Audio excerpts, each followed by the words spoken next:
Hello, everyone. Welcome back to the Erasmus Expeditions. This is episode 2 of a mini trilogy campaign set in the universe of Star Wars. And this is called A Grave Resolve. Tonight's episode... Oh, I didn't mute YouTube, and now I'm hearing myself on delay. It's very distracting. Sorry, everybody. Yes, this is episode 2. It is titled A Bad Feeling. This is using the Hyperspace D6 system that is kind of in the playtest stage, designed by Matt Click and the fellows over at Absolute Tabletop. So definitely go check them out. Maybe you can get into a game of this at some point in the future when it's a little bit more finalized. And so this game is going to more than likely have strong language in it. It's definitely going to have mature topics. And if that's the kind of thing that bothers you, then don't watch this. That's not a good idea. So before we wrap everything up and get started, I'm going to hand it over to my players so that they can introduce themselves, say hello, all of that business. And then we can get started. So first up, we'll go with the same person I passed it off to last time, my good friend from real life. Again, real life just doesn't sound right, but whatever. From in person, Andy. Hi, guys. My name's Andy. I don't have a channel plug, but tonight I'll be playing Old Cap on Skin, the clone who's happy to be off Camino. And let's throw it on down to Casa Dune. Hi, I'm David Weaver. Don't really have anything too much to plug. I am an artist, so you can check me out on Facebook. Just look for this picture, and there I am. Forgot to do it last time, but this time around, my character to this way is named Casa Dune. He is a independent private bounty hunter of sorts and knows a lot about medicine. So there you go. I guess I'll pass it down to the person I see next, Steve. Hey guys, I'm Steve. I'll be playing the droid Sixer. And I do have a channel, but it's on hiatus for the moment. But I will plug Jeremy's channel again and say that you guys need to come watch the banner campaign. It is amazing, and I really enjoy it. And I talked about it for forever last night, and I'll do it again if you let me. But it's a lot of fun, guys, and I appreciate you having me here, Jeremy. So we'll kick it over to Nadia. Hey everyone, I'm Taylor. I'm playing Nadia Holt. She's a gun runner, merc, and take no shit kind of gal. I have a mostly defunct channel, but I'm very excited to be playing here on Jeremy's tonight. We'll head it over to Jay. Hello, Jason T, D&D DM here from Twitterverse. I will be playing Braxis, the somewhat Sith, somewhat Jedi, Sabrak. Only time will tell. So,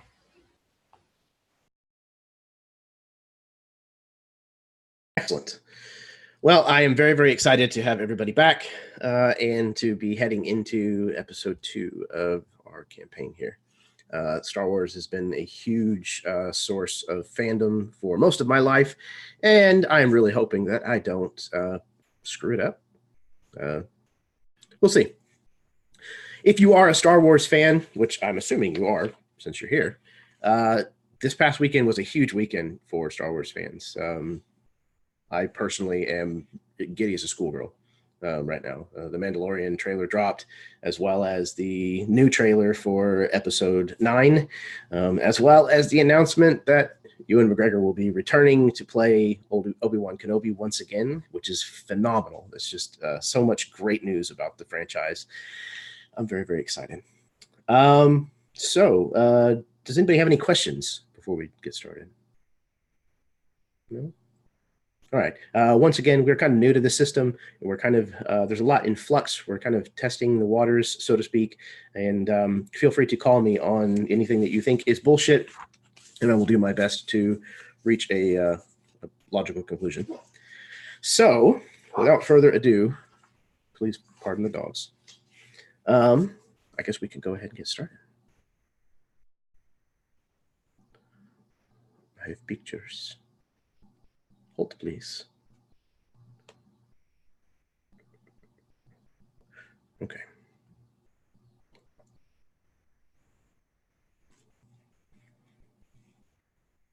Not far from the orbit of Camino, just outside of the Rishi maze, two starships meet against the infinite depth of space,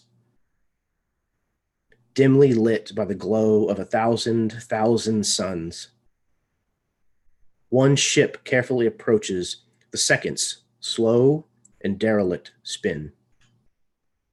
Against a backdrop of nebulous clouds of every imaginable hue, they connect. Now on board the attaching ship, we hear the tss of airlocks engaging one another. Nearby, as the rest of the crew looks on, Casa Dune slices the panel of the other ship's blast door. And when that door opens, it reveals a singular figure, a woman with a heavy blaster holstered at her side and a pair of tinted blast shield goggles hiding her eyes. Her arms are folded across her chest as she regards you, the good doctor. Hello, Casa. Funny seeing you here. I was thinking the same thing. So, what brings you to these parts? Oh, you know me. Business.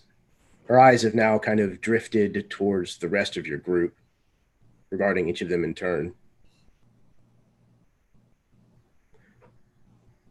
You travel with strange company, Casa. It helps get the day through.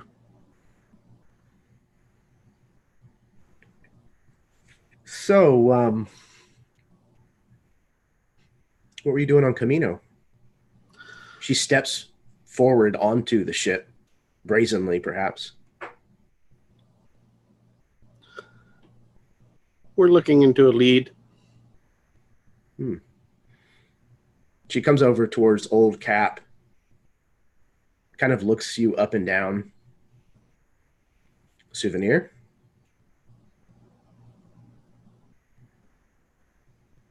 Not quite.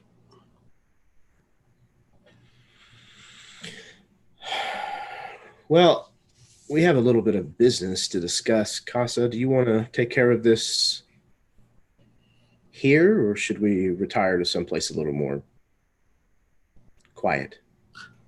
She looks at Nadia at this.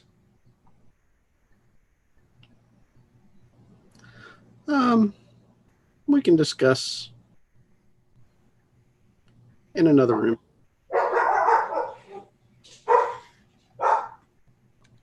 She kind of seems to wait for you to show her where you'd like to have this conversation. I lead her off into, we got a break room, kind of like a private little, whatever it's called. Yeah, I'm on leader there. I look at the group and I'll be right back. So as the two of them walk deeper into the ship,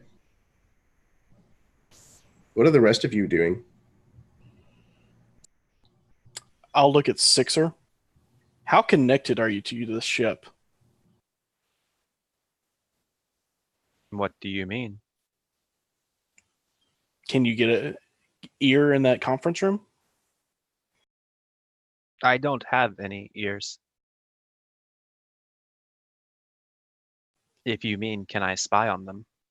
Yes.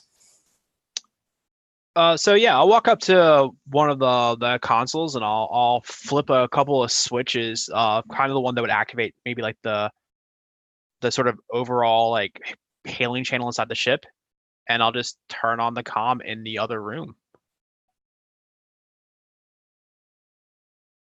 So I would think, since it's not set up to spy on people, that maybe there's even like a little blinking light that happens for a few moments on the other console in the room where they are. With this little amber glow, just like ding, ding, ding.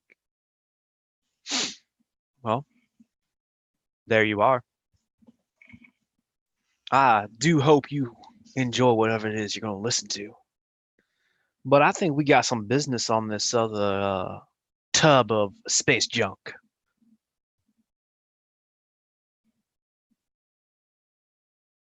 By that, I meant, do we want to go explore the other ship?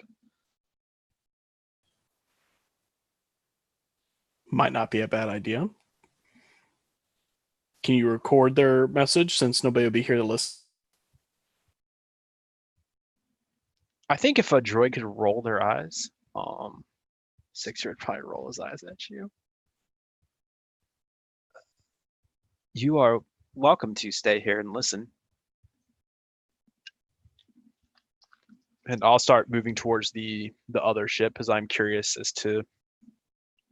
I mean, I don't know who this other person is, so I'll go look on her ship. I don't care. I will stay and listen, but I'll keep a comm channel open to Sixer in case they finish up quicker than we think they're going to. So I'll get to the door and I'll look back towards Nadia and I'll start to say ladies first, and I'll stop myself after you. There you go. All right, come on. I will cowboy walk my way across this little boarding gangway. It's just a beautiful little droid saunter. A mosey. It is. And what about Brachus or Braxis? I'm gonna wait a moment and then follow. Okay. But not to where they know, if possible. Oh, gotcha. Okay. Okay, so let's see. All right, so we're gonna jump over to this lounge area, this somewhat sequestered part of the ship where Casa has taken this Nikit. Once it's clear that you guys are kind of at least out of earshot, she lowers her voice and changes her demeanor slightly. And Casa, this is something that you've seen Nikit do before. This is how you know that she's done messing around. She kind of levels her gaze at you and she says, "You know, Mr. Pulis is growing impatient, Casa.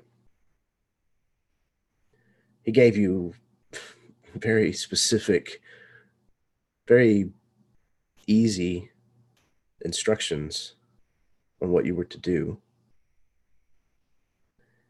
And instead, I find you prancing around on the outer rim with these, whatever you want to call them, on Camino, of all places.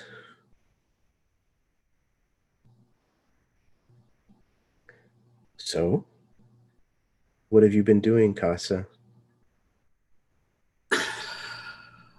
I've been getting myself into a position of power of sorts. That way I can extract what Mr. Pulis needs. He needs a delivery of what was promised, Casa. Skywalker or Organa. Your choice. But it needs to be soon. It will be. I have not been able to get close enough to get what I need. With this mission, though, that I am on, it will get me direct line to both of them. She kind of cocks her head sideways. What mission? It's to help.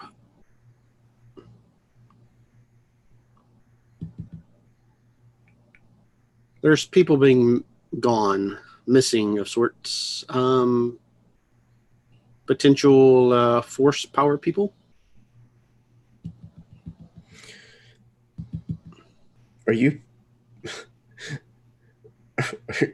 are you trying to play the part of a hero, Casa? Is that what this is? Well, you've got to play some kind of part in order to get what you need to get. And these people buy it. They think that you're Yes. a good-hearted Samaritan. So far, so good.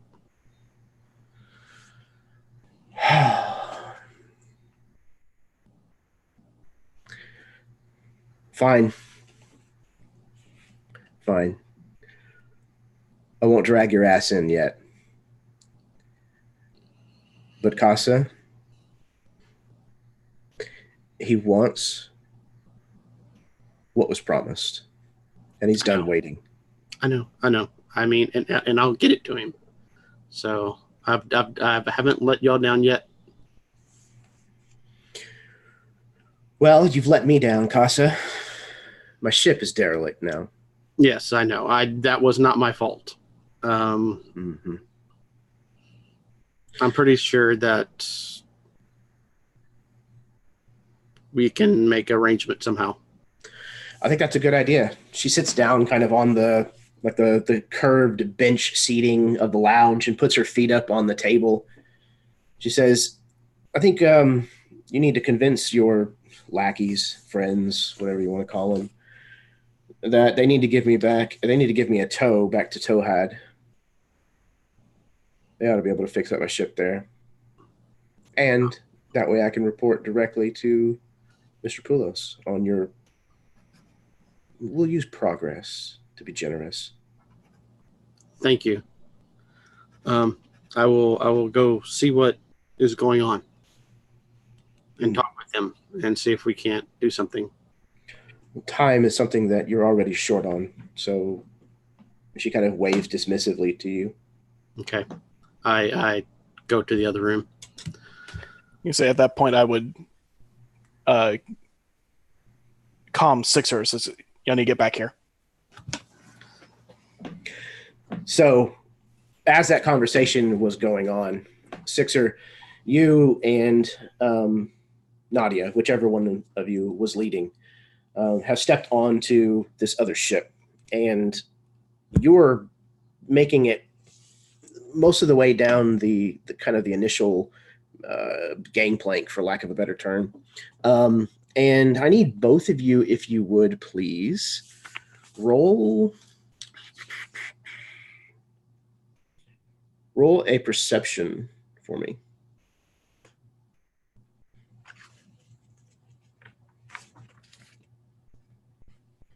Just straight perception? Yeah, let me see if there's anything that might... if you have search, you can use search instead.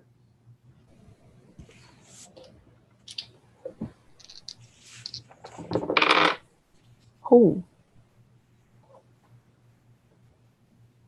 And don't forget your force die whenever you're making these rolls. My force die is friendly so far. That was a 6 on that one. So that'll explode, and we're going to do it exploding once. I think we're going to try that, see how that works. Okay. 21. All right. 14. Okay. So both of you have moved maybe half a meter. No. Yeah, probably about 2 or 3 meters into this this corridor. And you both kind of come up short because something just isn't quite right here. You notice that all of the running lights, the emergency lights in this area have been turned off. This is suspiciously dark. And Nadia, you spot a panel several yards further down the hallway that is kind of on a hinge that swings open to work on the electronics that are behind it, and it is hanging open. Sixer, I think if we take another step, we're walking straight into a trap. What do you think? So Sixer looks down at the ground about a foot step in front of him. I suppose that is possible. But the next few feet do seem safe. Yes, they do, Sixer. Good observation. It is strangely dark in here. Mm-hmm. And there's a panel out of place right down there. Let's see if we can get some light on the subject. Got any floodlights in that head of yours? No, I was not designed that way. I can probably fix the panel. And Sixer will start moving. Stop. Backpedal. Remember, we just said it might be a trap? Actually, you were the one who said that.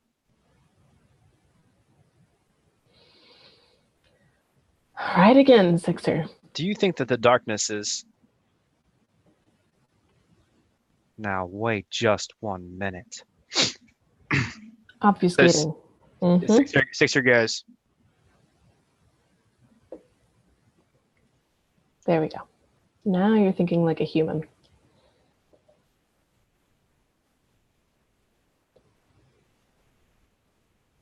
Can we find a way to get some light on the subject, Jeremy? Sure. Do you guys have any kind of what's the Star Wars equivalent of a flashlight? I think it's called glow rods. All right.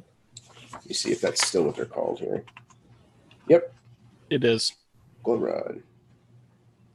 Sheds light up to medium range.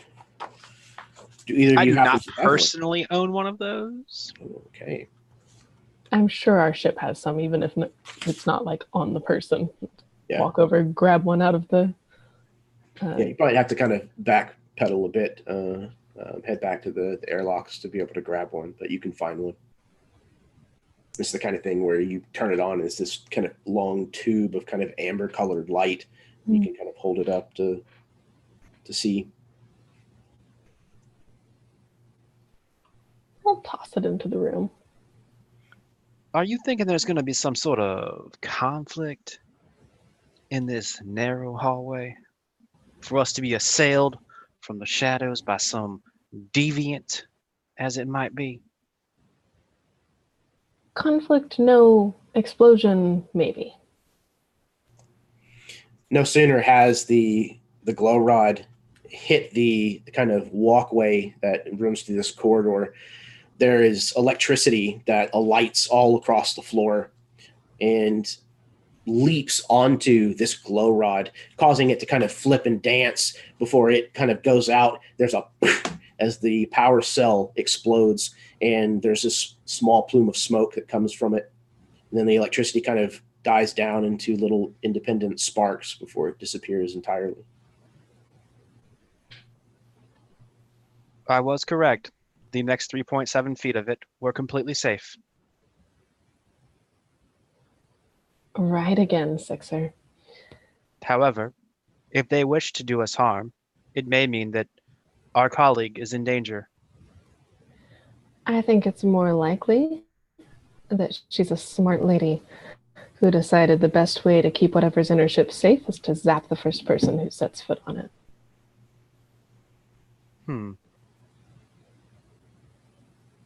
So Braxis, you've seen this unfold from just a few meters back, kind of tucked against the wall or something out of sight. And it's about this time when the message from Old Cap comes through. What did you say again, Old Cap? That they just need to get back in. Meeting's done.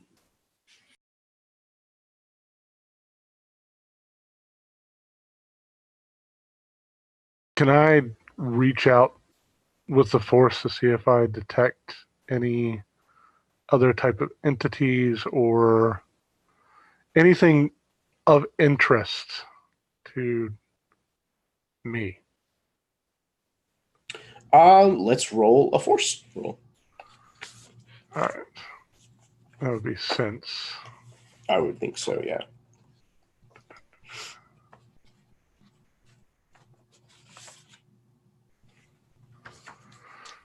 Let's see.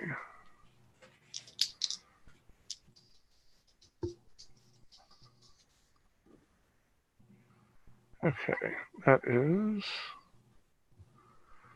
so 2 4s, debating if I want to spend a force point on this.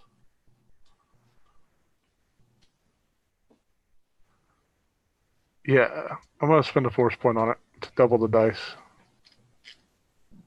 So it'd be 16 total. There you go. Okay. So you quiet your mind and reach out with your connection to the Force. You sense your friends ahead of you.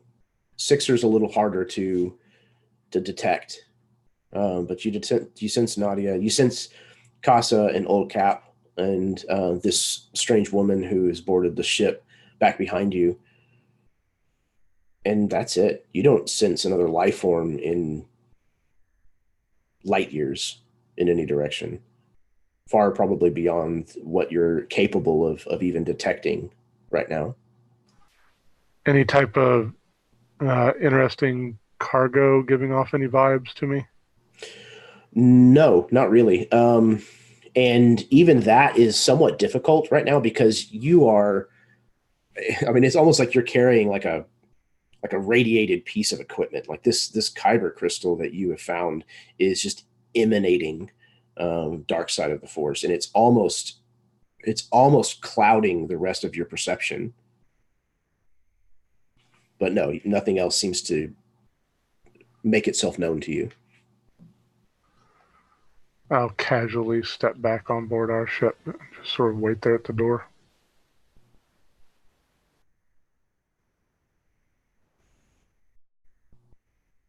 I believe Old Cap was requesting us to return back to the ship.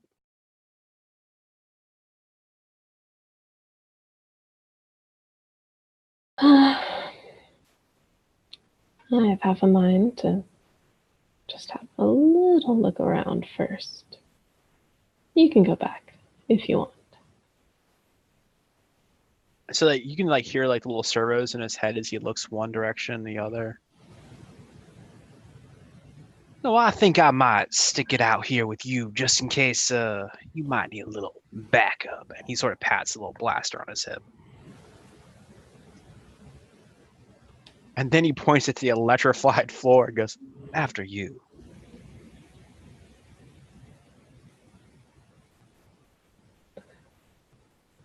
Yeah, she'll just at this point, assuming that her boots will help dissipate any of the residual charges, just walk across perhaps more confidently than she feels. She's hoping that plume of smoke was a good sign for her. So she'll walk across and head towards probably the cockpit. Okay. So the two of you press deeper into this second ship. Old Cap, after a moment, you see Braxis step back onto your ship, but no sign of the other two.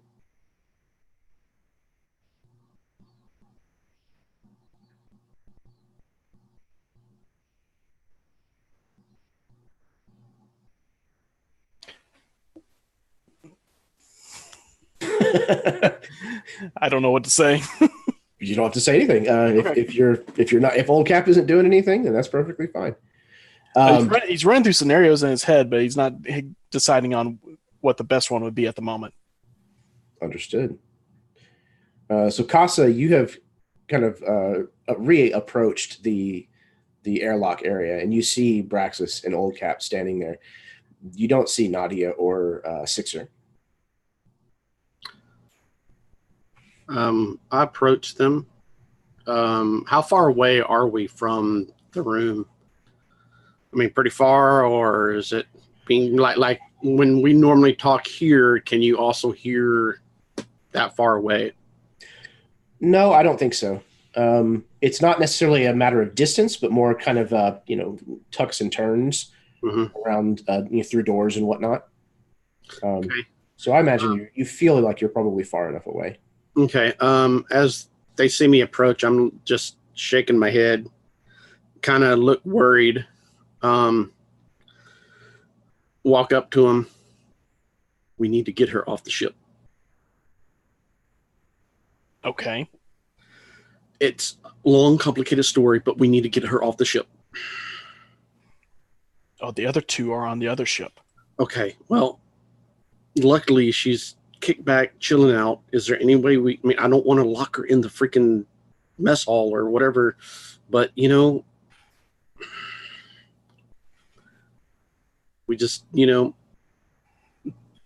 when there's bad, and then there's her. And let's just say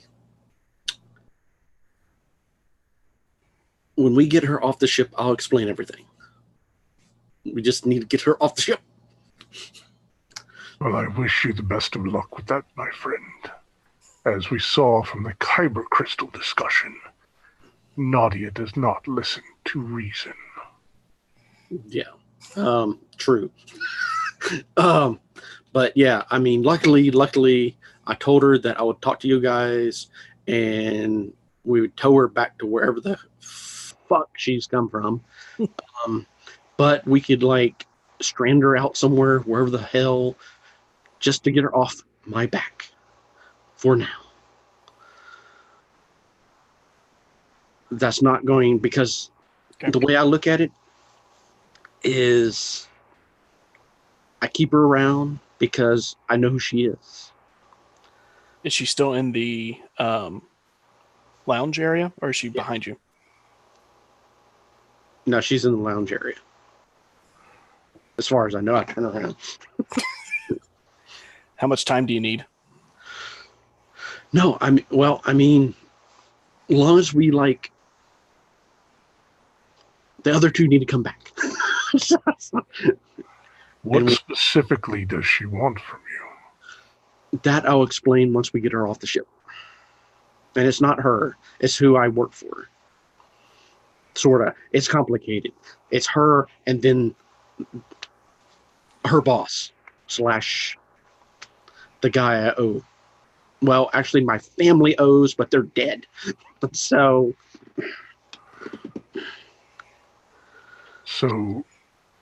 we were attacked because you're in it with a loan shark. it's more than that. So let's just say long-term loan shark. I've known him all my life. Type person. Do we hear footsteps from her or anything, or? With the comms still active from the other room, you can hear that she's in there. She's probably bad mouthing all of you, probably specifically Casa. Honestly, she actually seems pretty worried about the state of her ship. I mean, she doesn't realize that anybody can hear her. So, yeah, she's definitely not pleased with the situation right now. Speaking of people not realizing they can be heard, what's Casa's reaction when he realizes the intercom's turned on and you can hear that room?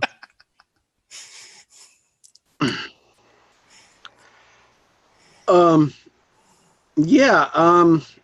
kind of raises an eyebrow, and I kind of expected it, but not outright. But I knew eventually I was going to have to tell him. I was watching your six, making sure she didn't shoot you behind our backs.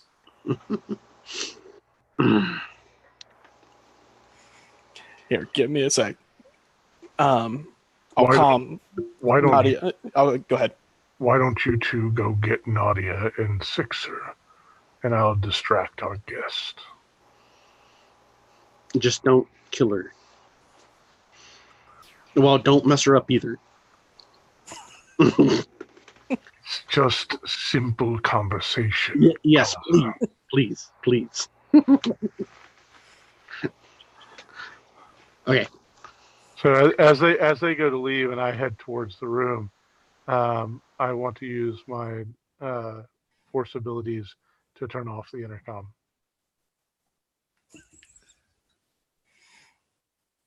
You kind of give almost like a non-committal wave in that direction, and the amber light kind of just goes off. Okay, so as Braxis heads back to the lounge to have what I'm sure is going to be a very interesting discussion with this woman, Casa and Old Cap, you step onto this woman's ship in following behind Nadia and Sixer. You can see kind of down this corridor the kind of the silhouettes of their figures kind of moving down this dark corridor because the emergency lights are on further deeper into the ship. And the two of you, Nadia and Sixer, you have moved on to a different part of the ship, but you're still kind of in the same main corridor. You're kind of having to guess your way around a little bit. You've never been on this particular model of ship, but it feels like the cockpit is most likely in the direction that you're heading. And you've kind of crossed this area where you saw the floor be electrified, and you end up coming into a new section of the corridor. And you get that same kind of uneasy feeling as you start to move into the secondary portion of the corridor. The lights are on here, and you don't see one of those panels open, but there's just something's amiss. What do you want to do?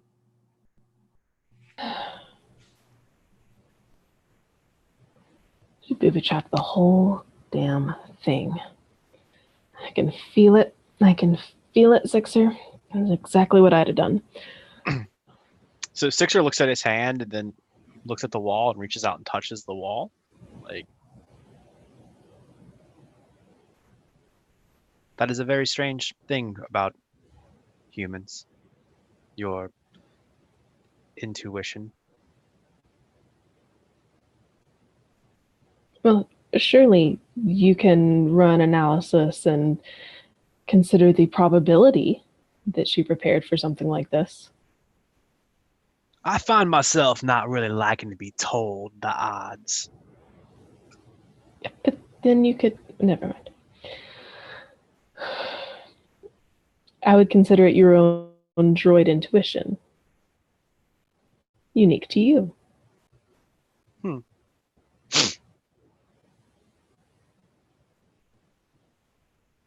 That's not something that I have ever considered. Previously, I might have to analyze political documents or a large crowd for the appropriate keywords to be delivered in a speech. I've never thought to apply that situational awareness. Got some pretty fast processors. Surely you can figure something out.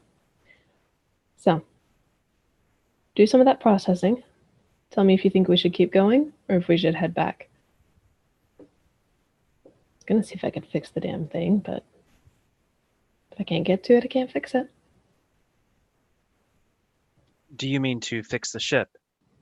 Yeah, and snoop around while I'm doing it, of course, but... I believe you are qualified to snoop. However, I believe you lack the qualifications to repair the ship. Sixer, darling, you haven't seen what I can do with a little bit of tape and a couple of safety pins.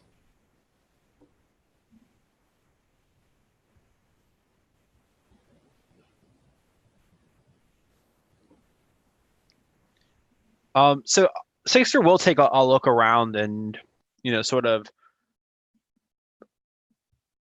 try and see, but I mean, it's not the type of droid he is, right? He doesn't really have like a whole bunch of sensors built into him or anything like that.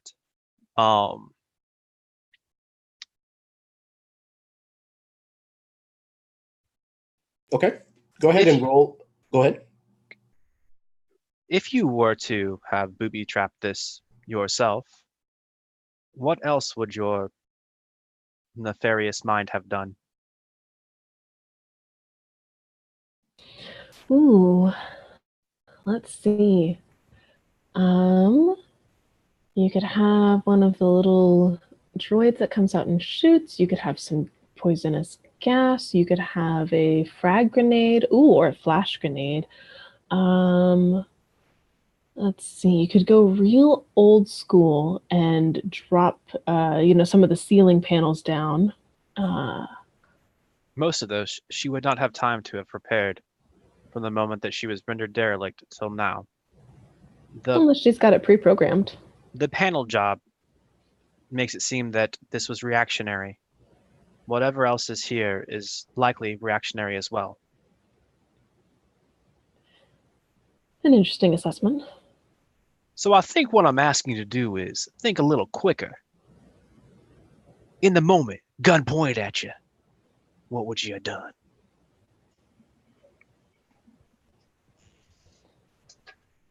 I'm sorry, I was sidetracked. Let's see. I'm coming down the hall. I know my ship is derelict, starting to drift. Certainly you wouldn't risk an explosion. That could cost you the ship. No. I'd say maybe a heat or motion trigger for some sort of a flash grenade. Smoke screen, maybe toxic gas. Then I will proceed. Most of those will have a lesser effect on me than on yourself. And I'll start moving up the corridor. That's just a guess. All right. Actually, it's robot eating sharks. It's ion grenades for days. So Sixer proceeds down the corridor, further in the direction of the cockpit. That's about the time that Old Cap and Casa kind of come up behind Nadia. The two of you see this like shorted out glow rod kind of melted somewhat onto the floor. And you approach just as Sixer is stepping further into the hallway. Sixer, you pass down the rest of the corridor. Nothing happens. You reach the end where there's a blast door that you're fairly certain leads into the cockpit.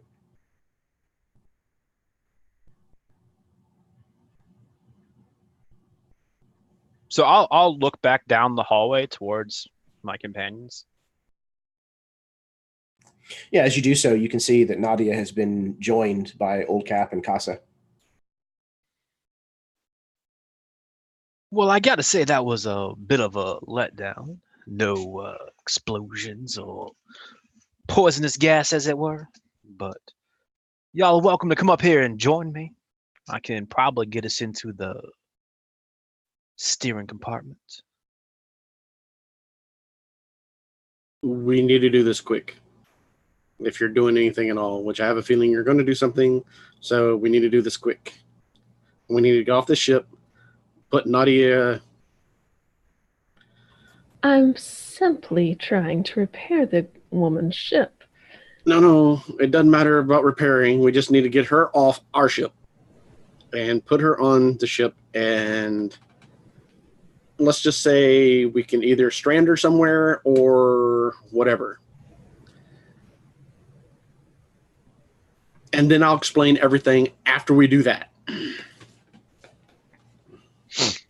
All right. So Sixer will turn towards the door, and I guess, Jeremy, I'm going to attempt to slice it to bypass the locks on it. Yes. And so that's a computer roll, I believe. That sounds right.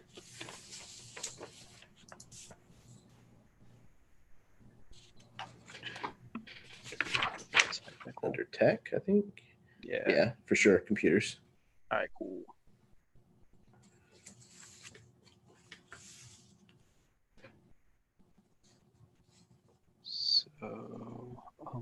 11. 13 total. Okay. So you get to work on that, opening this panel and taking out your tools and starting to work on the security of the store. I grab a handrail just to be on the safe side. Fair enough. And meanwhile, back aboard the Gift, Braxis, you have made your way into the lounge where you find this woman, lounging with her feet up. She kind of eyes you as you walk in the room, even though she has like the top portion of her own face obscured. You can tell that she's regarding you with some amount of curiosity.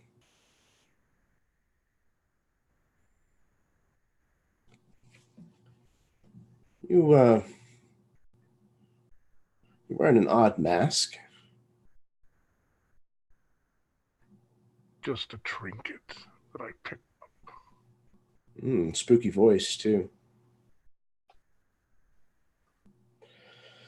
Are you one of those witches, those dark side people? Sith, that's what they're called. Are you one of those? Let us say that, like you, I probably walk a very thin line. But there's no line I walk. I'm a bad bitch. There's no question about it. And I worked hard to get to where I am, so I don't really feel sorry about it either. Well, isn't evil just a matter of perspective? So, evil. You're working for the rebels.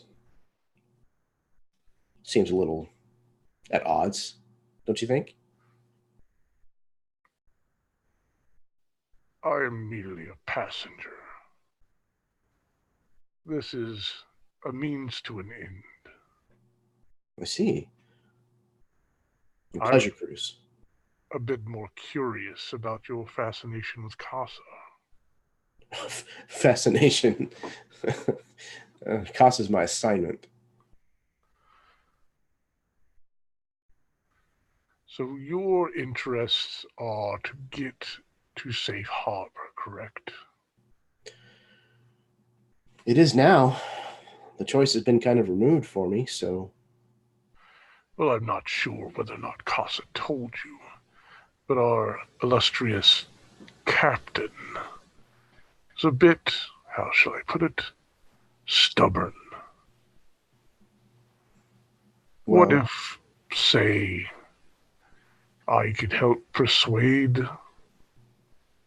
the captain in getting you where you need to go? Would there be anything, I don't know, of value in it for me? she kind of takes her feet off of the table one at a time and then leans forward on her elbow. I tend to be pretty persuasive myself. So if you're looking to make some kind of deal with me, Darkseid, you need to sweeten that pot quite a bit.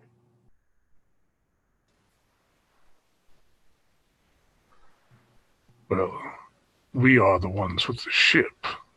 And if you fight as well as you do in your ship, I don't think that we have very much to worry about, to be honest. I see.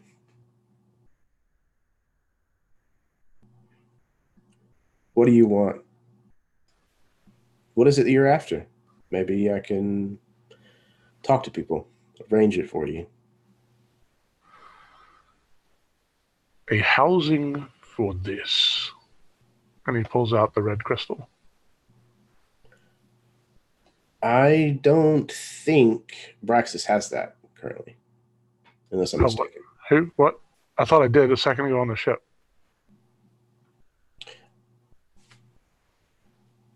I don't think so. Yeah, I think in the last session Sixer had it? Yeah, I think there was a discussion between Nadia and Braxis about Braxis not having it because of the potential dangers that could impose on the entire crew. But last I heard, it was left on the table, and then during the ruckus, I made a specific point to say that I was going to get it from the table. Okay. If not, I mean, I can elaborate to what I'm looking for verbally and explain it to her. Yeah, since that wasn't something that I caught on to, that I saw established at all, let's go with that. Okay. So, yeah, I just described what I'm looking for then. Okay. She kind of considers the question for a minute, the request. She's like, you want something to hold a crystal of some kind? Like a necklace or like a ring? Oh, no. Not something so mundane. I'm sure as you, in your, I don't know how you would put it, calling me a witch and whatnot, heard stories of a Jedi weapon or a Sith weapon. A lightsaber. Yes, that is correct. Now, obviously, I'm not looking for any type of entire apparatus, but something like a piece, a housing, an emitter, something along those lines. So that crystal that you're talking about, that goes into a lightsaber somehow? That is correct. So it's pretty valuable then, I imagine.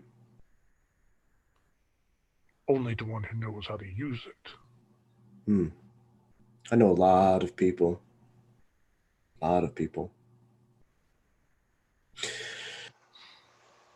Okay. That's a hard pull. But I might be able to find what you're looking for. Maybe. First, you get me back to Tohad Station. Then I talk to my boss about what I need to talk to him about. If those two items are met, then I can see what I can do about finding you a lightsaber, a piece of a lightsaber. Fair enough. I hope you're right and you can persuade your captain. Well, as you said, it's in Casa's best interest, is it not? Cost is not known for doing what's in his best interest. Well, if you'd seen the panic in his face. She kind of leans back and puts her hands kind of interlocked back behind her head. There is no small amount of pride kind of exuding from her at the fact that she has spooked Casa. She puts her feet back up on the table. Well, I'll just wait here. Hopefully it doesn't take too long. All right. With that, I head back into the main room. We jump back over to where Sixer is finishing slicing the door open. And the door opens, and on the other side, there is a cockpit. It's not overly large. It has a pilot seat and a co-pilot seat, banks of switches and computer interfaces, but that's about it. There's not a whole lot of extra room in there. I do think that personally I would prefer ours, but anyone who wishes to take a peek, and I'll sort of step out of the way. I'll sit down and open up the communications and see if there's anything that looks sketchy. Before you do so, Nadia, as you are crossing this corridor that Sixer only moments before crossed so safely, Oh no. You get about maybe a third of the way through or so, and you hear this small kind of noise, and an object shoots from between the pipes and wires and things that kind of line this corridor. This corridor, and I need you. Oh, how does this work? Okay, so I'm just gonna roll. Let's see. This is a ranged weapon. So, what is your dodge score? 12. 12. Okay, so I rolled a 12, but I got a 1 on my force die, which takes away it and another 1, leaving me with only a total of 10. So, by the grace of the force, you hear this noise, and just even before the noise kicks in, you get this gut instinct that something is not right here. And you manage to spin, duck, something, and this small saber dart shoots across the hallway and embeds itself into the opposite wall. I criffing knew it was heat. Damn.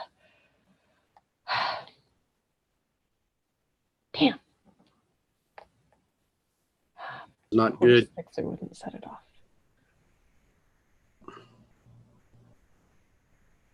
That was anticlimactic. For you?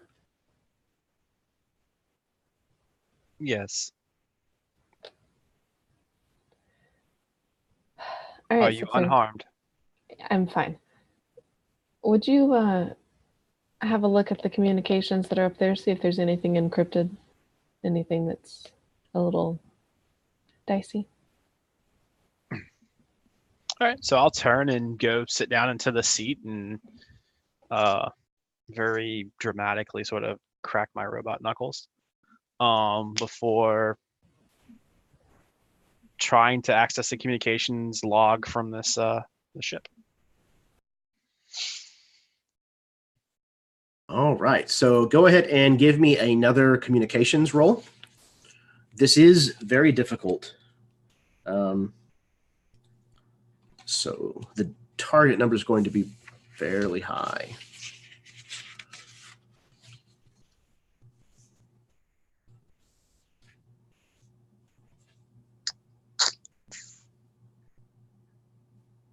Okay, well, hopefully it's not higher than 17, but it probably will be, and that's okay. It is. It was a 20. So you're doing every trick that you know to try to bypass the security systems, and you get really close a few times, but this is it's probably not top tier security, but it's damn close. This is the kind of thing that you would see on not even Imperial like encryption codes. This is like Black Sun, Right. like crime syndicate level security. Mm. The programming that she's using to secure her data is not legal.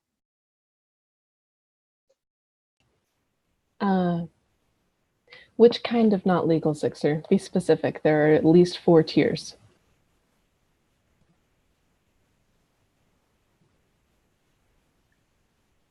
If I had to take a guess, I'd say it's the level that if she wants us dead, she can arrange for it. All right, pack it up. I find that to be very wise. She can fix her own damn ship. I also doubt she has the technical skill to accomplish such a thing. All right again, Sixer. That's 5 today. And I'll start coming back out. Droids. It was nice of you to join us as our backup. Trust me, Nadia. I understand.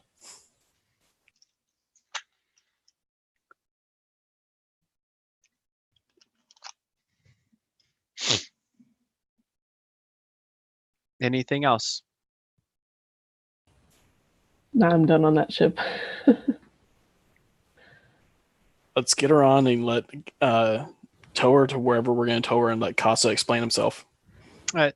I will relock the door to the cockpit as I leave, and I will stop and pick up our melted pieces of glow stick, and I'll pull the dart out of the wall. All right. So you return things back to the state that they were in when you found them, the best that you are able, at Right. least. And retrace your steps back out of Nakit's ship. And once the five of you are back together by the airlock, what's the conversation like? We need to get her on the ship and get her to wherever she needs to go, which she's already said, some port of some sorts, and we need to get away. And then I will explain everything. Tohad, where is that at? I would mechanically spout out some sort of, like, it's, this far away and is known for this climate. And So, Casa, you know of Tohad Mining Station. This is not a planet. This is not a moon. This mining station is actually situated on an asteroid, in an asteroid field, and they are mining essentially things that become spice sooner or later, mostly. It's a very wealthy mining station. As a matter of fact, it is run by none other than the Poulos family. Yeah, we need to be careful if we are going to drop her off at all. I am totally fine with getting her close and suddenly just cutting cables and running. you seem to be very intimidated by her. We have a long history, and I'm not You have sex with her. No. I understand that it Sinister, tends to it's complicate typically not a- relationships. Sixer, it's typically not appropriate to ask those things, but thanks. It's also not typical to have a bounty hunter and smuggler on board. That would be the appropriate use of her ship. Sure. Present company excluded, of course. Okay, there we go. Casa, wouldn't you think that the consequences would be worse, for you at least, if we not do as she asks? Yes, I understand. We probably should. I'm just, right now, a lot of stuff has happened. A lot of stuff's going on. I need time to think. But yes, we need to get her to her location and be done with it. I don't think we'd even have to touch down on the same landing pad. We could just pull up next to it and set her ship on it. That would be perfect. Had she traveled all this distance for you, Casa? Yes and no. She has other businesses and whatnot, but she likes to check on me often. How is she aware that you were aboard my ship? That I don't know. You should ask her that before we put her back on her ship. And we need to check that room, make sure she didn't plant anything. Can I tell if he's lying about whether or not he knows how he's being tracked?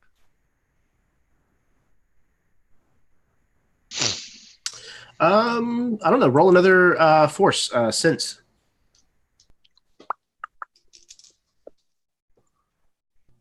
Eight. And I guess let's do Casa. Let's have you do an opposed roll. Okay. Let's do deceive, which is under perception. But because this is kind of like your internal deception, take a die away if you would. Okay. So it's 2 dice plus the force dice, right? What is your perception? 3D. Okay. And you don't have anything extra in deceive? Mm-mm. Okay, so then yes, it would be 2 dice, one of which is your force die. 2 dice. It would normally be 3, but I'm taking 1 away because this is kind of your internal dialogue. Okay, gotcha. Okay. 10. A 10? Mm-hmm. Okay. So no, Braxis, you don't sense that he's lying at all. Wait, so just out of curiosity, because that's been 2 weeks, so I apologize. Sure. If I'm rolling dice on sense, I have 2 in sense. How many dice should I be rolling? 2. Okay, so no force dice on top of that.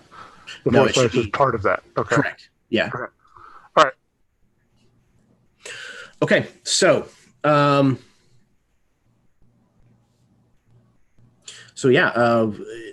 what's happening from here on out?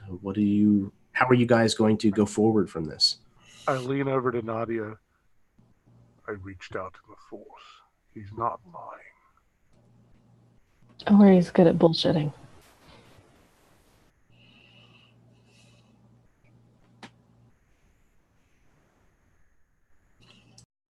I can go ask her to leave. While you're at it, will you ask her how she found Casa? Of course. Anything else? Nah. Very well. So I'll head over to the lounge, as it were.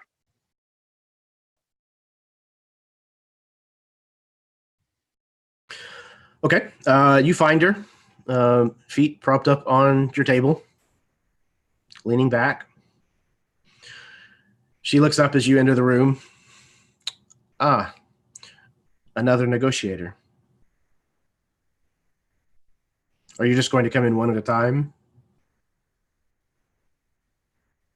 Do you prefer having multiple partners at the same time? Is that a joke? I didn't know droids had a sense of humor. So I'll walk over and pull a chair out and sit down across from her. And in that sort of, you're about to get sold a used car way, I'll prop my arms up onto the table and lean into him a bit.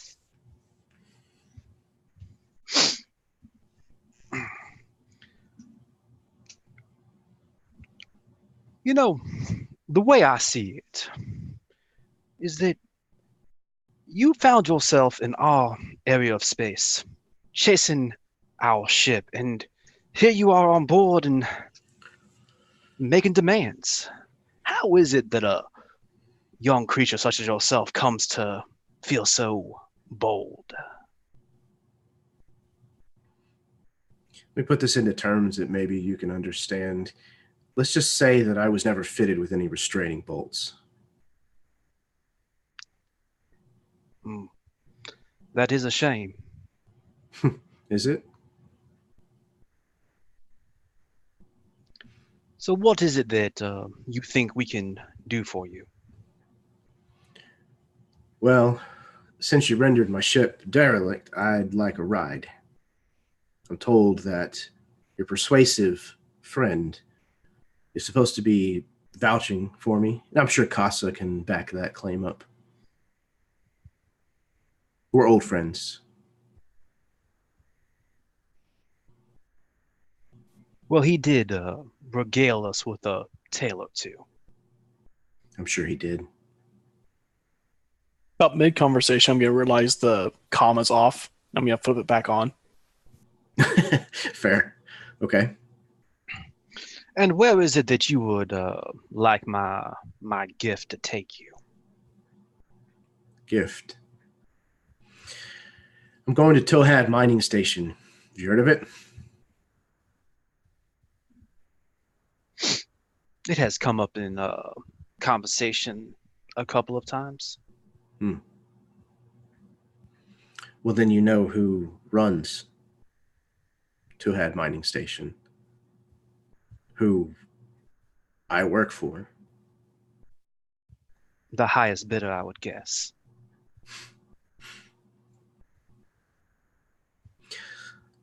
Not all of us serve against our will, droid. Some of us choose the jobs we take. I happen to like what I do. You know what? I'm really damn good at it. As indicated by the floating ship outside. You got lucky. Droids don't have luck.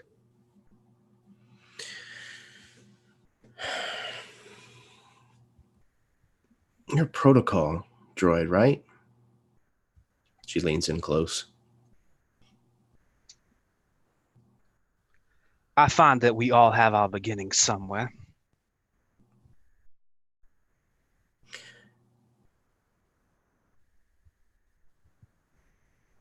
How would you like an upgrade?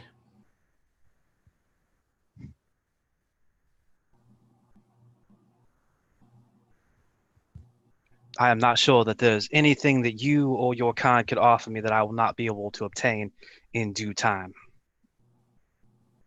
Due time. So that's a no. Then you're not interested in making any kind of arrangement. Because, I mean, you're going to give me a ride back to Towhead Mining Station. Anyways, I mean, you might as well make some kind of profit off of it. I don't think the rebellion is above taking lucrative offers that are given to them. I can't rightly speak for the entire rebellion, as it were. But there is a task that I have already pledged myself to, and any moment not spent doing that makes me a man, droid, of not my word. That still means something to some of us. A droid with a fucking conscience. Now I've seen everything. And a blaster, so I would limit how much I hurled insults. Maybe you May I need escort you back to your ship? back to my ship. Oh, yes, you didn't think you were riding all the way to your destination in my ship, did you? She kind of rolls her tongue on the inside of her lip. I had thought that maybe we could be friends. I have seen what you call friendship, and it scares him. With Casa?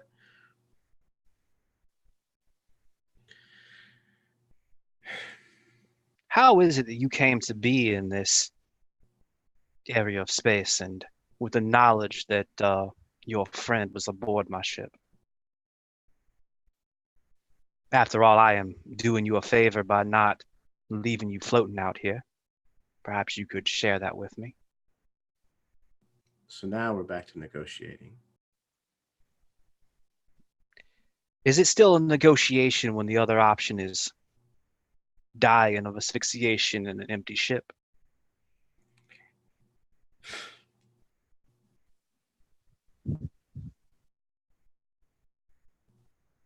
What's stopping me from just shooting you right now?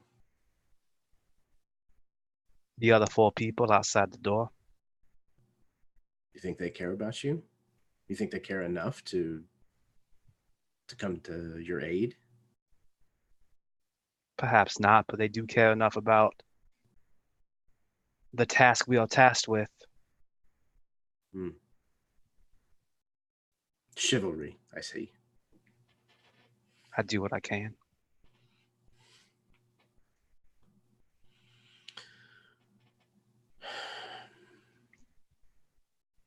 kind of Besides, it is not I who came into your home, as it were, making demands and slinging insults.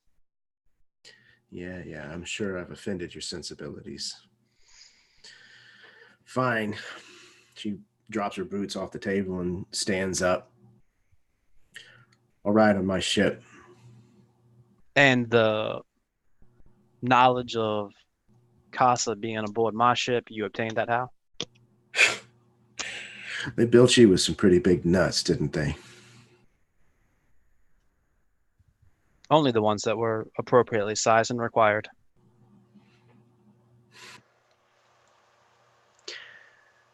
I wasn't here for Casa. It was a happy accident. Maybe it was the Force. I just happened to cross him when I was taking care of something else on Camino. Struck me as a little strange that he'd show up at such a place. You see, the Kaminoans, I'm sure you know, deal in cloning technologies, DNA retrieval. It's not a dissimilar business to what the good doctor's family used to do. So you can understand why my interest might be a little piqued.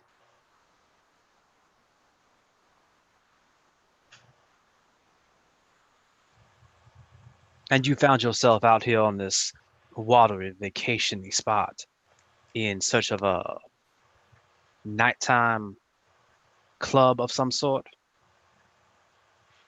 She smiles with a very practiced expression, something like that.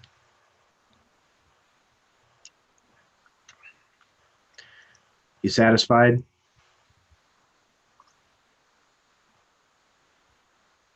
Is this enough to get me towed?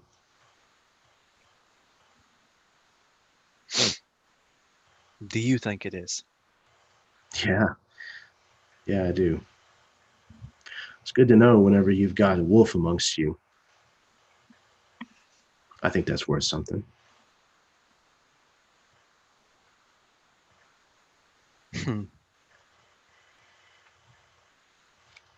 That is might amusing then.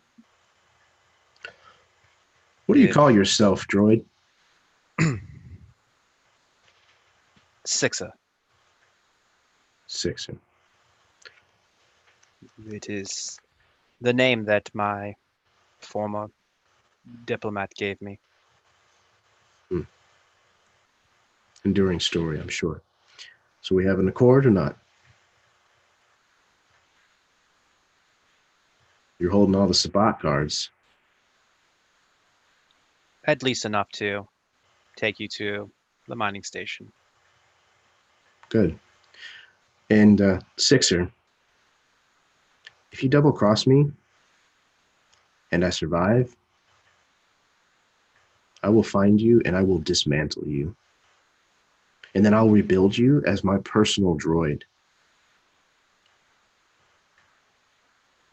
Well, as entertaining as being your personal droid may sound, I guess that just means that were you to be double-crossed, we'd have to ensure you didn't survive.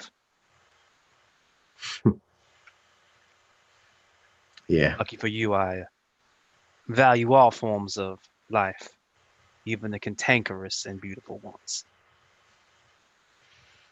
We'll see.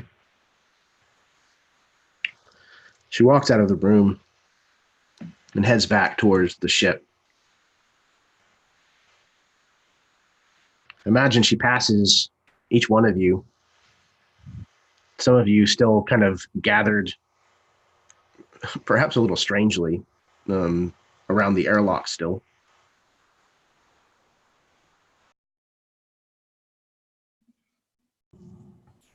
She passes by, kind of stopping and looking at all of you.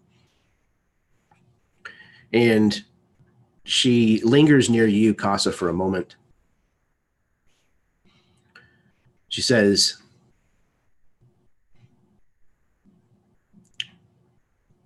Poulos wants what he asked for. He wants what you owe him. Regardless of your next play, you better make sure you give it to him. I will. Make sure you don't, she kind of looks at the others, waste too much of your time.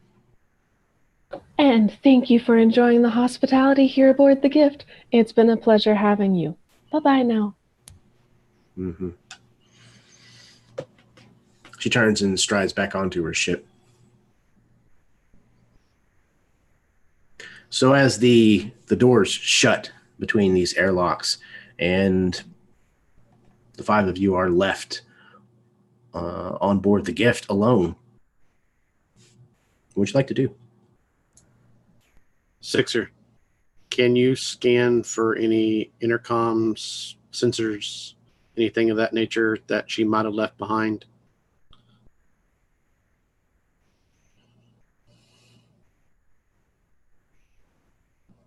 Go over and flip Sixer's switch. Throwing us out there, Jeremy. I think it might be possible that this ship would have something like that, since there were diplomatic meetings that were had on it, that they might be able to scan in those particular rooms for sensors. What's your feel on that? Yeah, I think that makes sense. I don't think it would be super high level. So if she's rocking the same tech that she is on her encryption, maybe it wouldn't pick it up. But yeah, so yeah, I'll go up and just run a basic computer diagnostic for it, based off the ship rather than me, because I'm incapable of sensing those things. Okay. What do you have in sensors? It's under mechanical. What do I personally have in sensors? 0. Yes. No. Whole whopping goose egg. It shouldn't be a 0. What do you have in mechanical? It defaults to that. Mechanical is 2 for Sixer. Okay. So you'll get 2 dice, and then the Gift has sensors of 1D. So go ahead and roll 3 dice.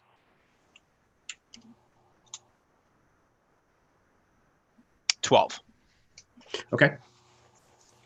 So you run the first few scans, and nothing comes back. But the third one or so comes back with a small beep, a small ping, and subsequent ones kind of come back with the same ping, stronger and stronger as they get more and more sensitive, or they scan for this or that kind of type, and eventually you're able to isolate a small sensor that was placed on the other side of the room where she was seated every time that someone was in the room. It's kind of hidden back behind a piece of the furniture against the wall. So I will, rather than disclaiming that out loud, I will bring up a monitor and type that out onto the monitor, with the idea that I'm going to leave it there. Just be knowledgeable that it's in that room. All right, so no group meeting in that room anymore. Or just the appropriate group meetings, right? Like the one we're about to have, where we ask you why you're a horrible human being.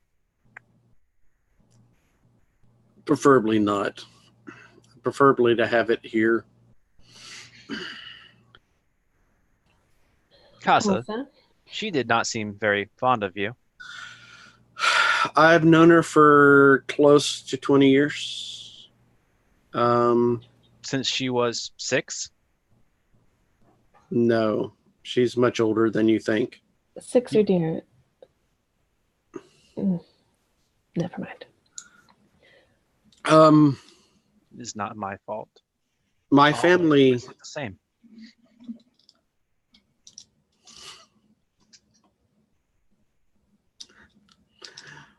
My family were surgeons, were doctors, were well established in the empire, in the galaxy.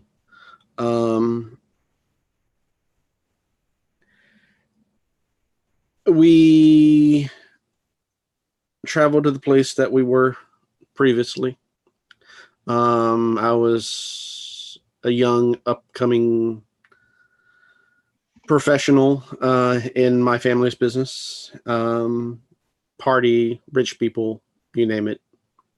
We hail from Eddie 4. That rings a bell.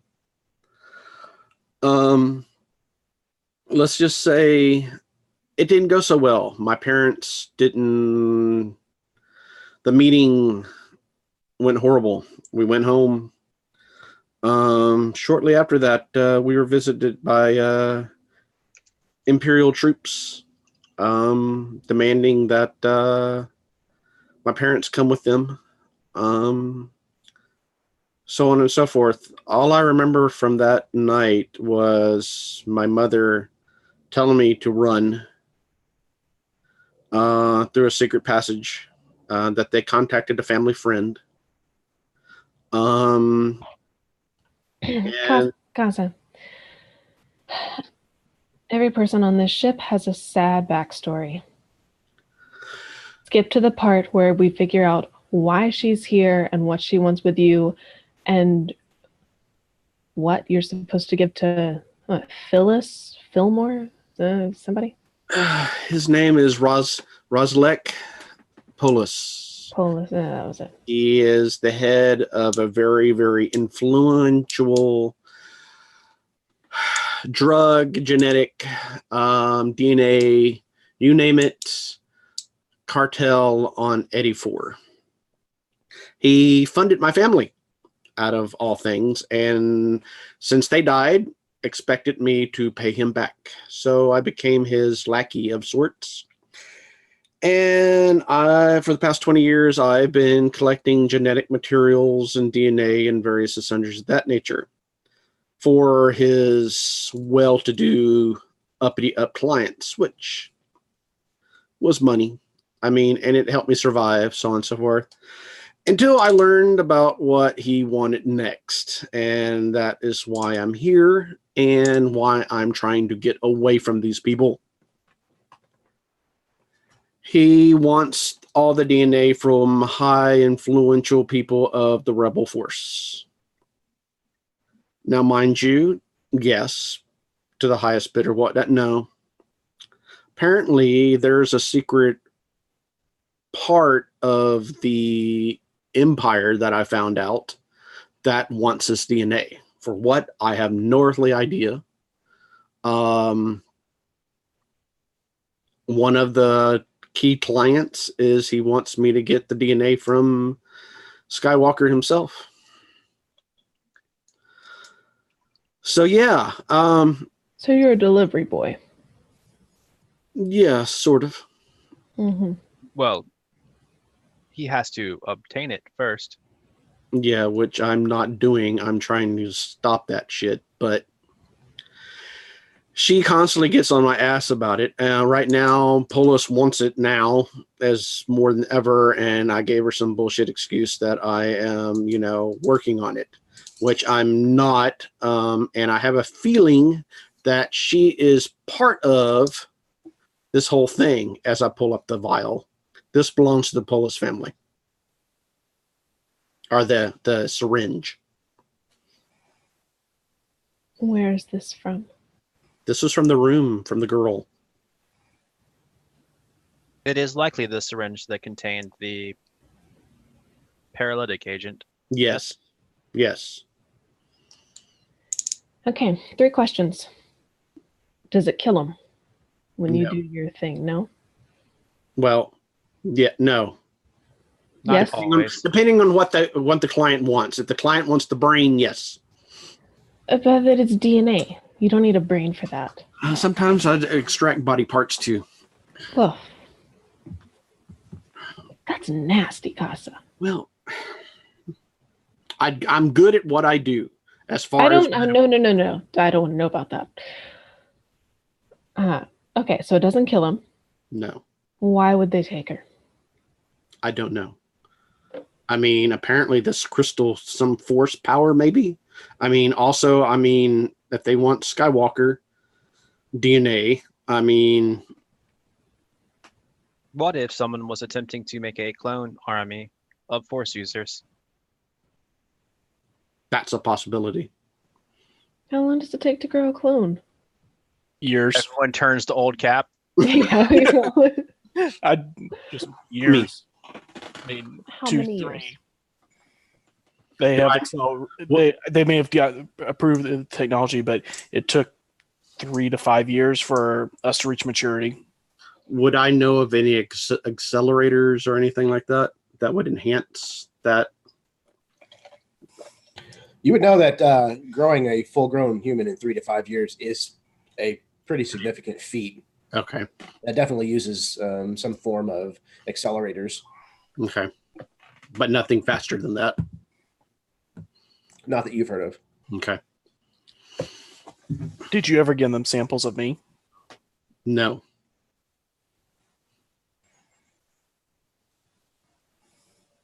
Do I want to know what kind of samples you're getting? So far, none. You are not very good at your job. Right against 6. I thought that's up to 6.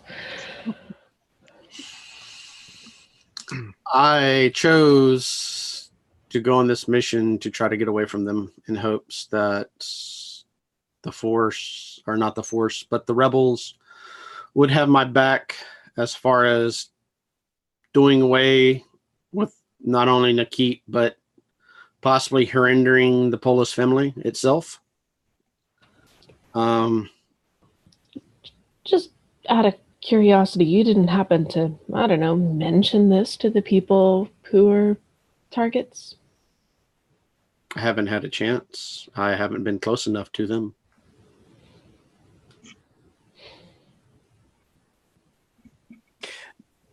Now, is the Polis family part of any of the syndicates, or are they their own entity?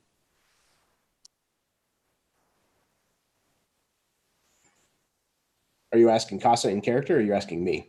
Little of both. Well, let's go with Casa. They are well connected on Eddie 4. They when I initially was part of it, they told me that I would be free from the Empire. I would be on my own. Would be working with, well-to-do people. Beyond that, I don't know how connected they are. I mean, obviously well connected enough to, be in league with the Empire again, or if all, not so much again, more like period. So Obviously, they have some kind of connection because they had a high-tier security system on her ship. That may have more to do with her and her chosen profession than the Poulos family. no, she is how would you say it? Russell-X right hand. When he needs something done, he calls her.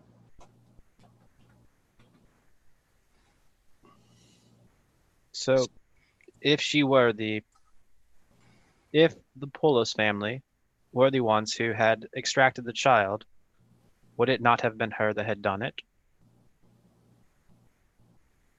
Maybe. I mean, She wouldn't still be in this sector. There's no way. There's no way she'd have hung around. That kid's been missing for like 2 weeks.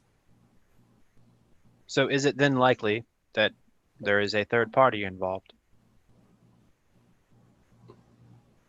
Yeah, Sith Lord over here might know. No, he has been with us the entire time.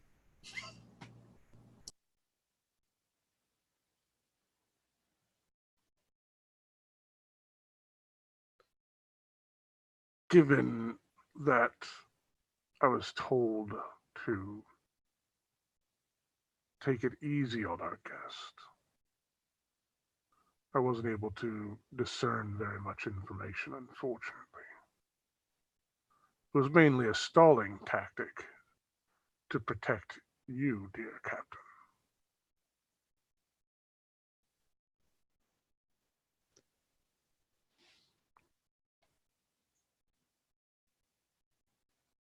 As wonderful as it has been to learn nearly your entire past, shall we set off towards this mining station?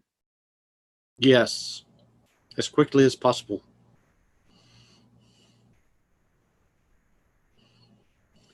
All right. Jimmy, can I make the appropriate arrangements to secure her vessel with whatever the like? I guess it'd be a towing cable, of some sort, and I'll start making preparations for that, so that once it's ready, we can get underway. Excellent. Okay, so we see a screen swipe from right to left that fades, and I think we're going to go ahead and take our break here. So go ahead and take 5-10 minutes, go to the bathroom, refill your drinks, smoke them if you got them, kiss your spouse, etc., etc. Thank you very much for anyone who is tuning in this evening. Stick with us, and we'll be right back.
All right, I am back. Once again, thank you very much for anybody who may be tuning in this evening and watching along as we play. Likewise, thank you very much for anybody who may be tuning in the future. It's fantastic that there are people that watch the games that happen on the channel here. It makes me very, very happy to be able to share this kind of stuff with you guys, and hopefully it's entertaining. Like I said, I've been a lifelong Star Wars fan. I watched all the original trilogies, the original trilogy movies so often as a kid that even as an adult, I have a hard time distinguishing between the three of them. They're all just kind of one big collective story in my mind. But yeah, I've been really, really happy with a lot of what the franchise has done lately. I've been surprised by a lot of the stuff that Disney has managed to put out, and I'm pretty satisfied as a Star Wars fan overall, to be honest. So to get the chance to run a Star Wars game is awesome. It's something that I've wanted to do for a very long time, and I've always been very apprehensive about it. So getting to do so with 5 really awesome players and some really really bizarre but fantastic Star Wars characters is a lot of fun. It's kind of a lifelong dream. So sit tight for just a little bit. We'll wait for everybody to trickle back in here, and then we can get started with what we got left for tonight. Everybody got a character point that I dropped for them in the private chat that we have going for the interaction that they had with Nakit.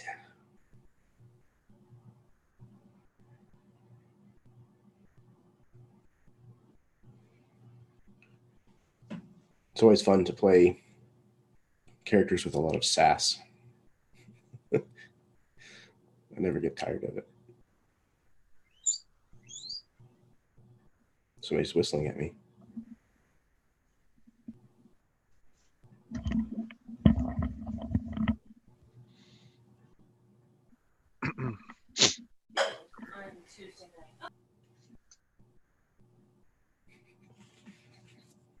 Sounds like we might have people starting to come back in.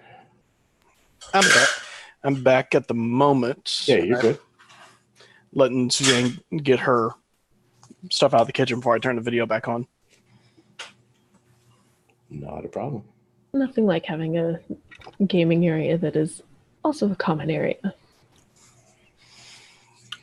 Yep. I'll eventually want to turn our spare bedroom into an office, but we just haven't gotten to it yet. Well, that was because you had a lot of our shit in your extra room for a long time. That, and that's also where her mom stays when she's here. Mm.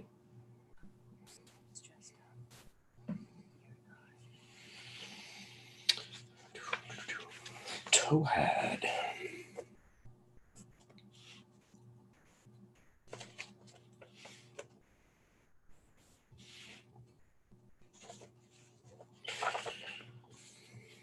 So I have quite a bit left that I was hoping to get through tonight. Might have to find some places to kind of skip forward.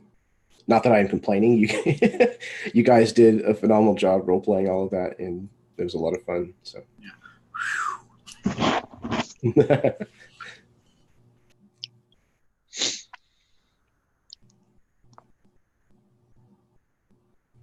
Awesome. So it looks like we've got everybody back. Are you peoples ready to rock and or roll? Yes. Or. There's always one, Andrew. There's always one. Okay. So you have locked in the coordinates for the Towhead mining station. And we see the screen wipe right to left. And as it does so, we see this immaculate lens flare from a blue sun that's bathing this asteroid field in its light. And as we see this massive asteroid kind of rolling slowly towards us, it momentarily blocks this light so that it's just this large black rock. And as it continues to slowly spin, these domed glass plasteel structures on its surface rotate into view and are the only source of light as they reflect the light of the sun behind it and throw it everywhere like a prism. You see these lights everywhere on this station that glitter across the front of this asteroid as Tohad Mining Station proper rolls into view, just as we see the gift come into frame from the bottom left. Its thrusters active, and towed behind it is the ship of Nakit. As you approach, there is the familiar sound on the console in the cockpit. Doo-doo-doo. You're being hailed.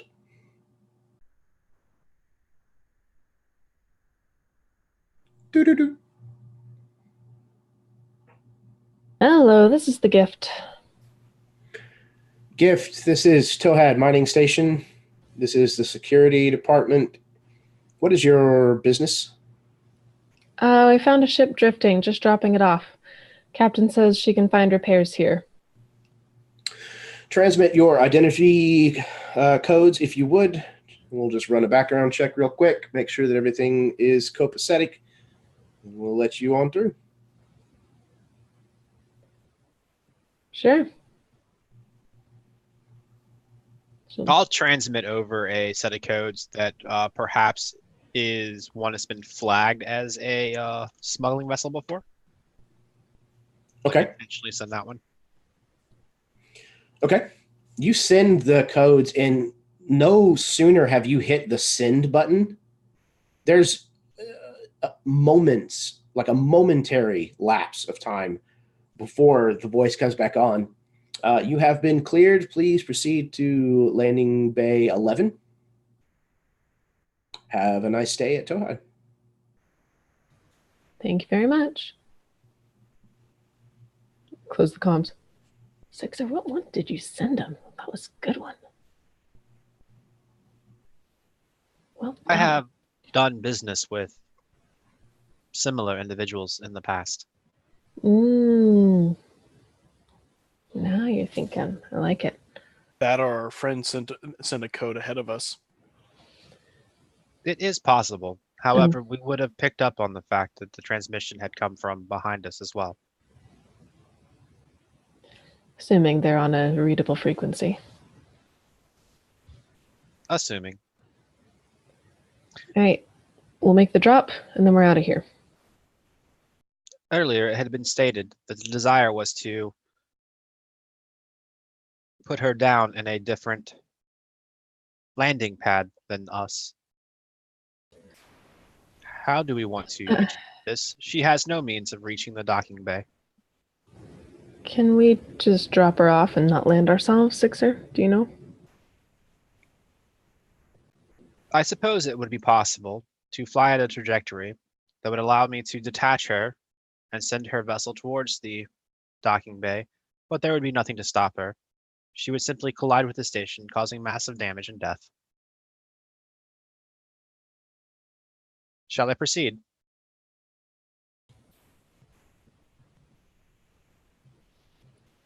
That was a joke. No. I was thinking Not about here it. to kill anyone. Collateral damage. But fine.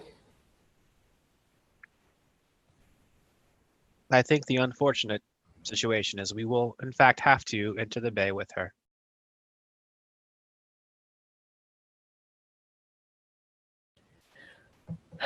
It's not her I'm worried about. I would be. I'm worried about whoever else she's in league with. And if we've got top level encryptions, that's some, I don't know, high level stuff. I don't know who she's connected to, besides from this Polis family. I don't like it. From the description that we were given by our friend, the only person she is in connection with is the Polis family. She's in fact his right hand. Just because that's all he knows doesn't mean that's all there is. There do seem to be things that he does not know. Exactly. All right. So yeah, I'll take us in on a course that will let us get into this docking bay without destroying too much, because I mean, you're towing something that once you hit some sort of maintainable gravity, it's going to go, and I can't do much about that. Yeah, you would know that you can bring it in close enough that there would be essentially like tugboat, small droids. Okay, or something yeah, so she can get come tugged out. in. Okay. Yeah. They'll come out and kind of gently guide her in. Okay. So you make your way to landing bay 11 where you've been directed, and it's a wide open bay. You can see probably at least half a dozen other ships in this landing bay. And it's basically the kind of thing where it's this big, cavernous, vaguely square room. And there's like painted areas that are kind of a general shape for freighters and things of that nature, where each one is kind of numbered. And this one that's open to you it says 11-6 on it. So you kind of sail in, these tug droids kind of come out and latch on to her ship with their repulsor lift technology, and kind of guide her in as you kind of release the towing cables or whatnot. And they kind of guide her over to more of a repair section of this bay, and you're able to land in this designated spot.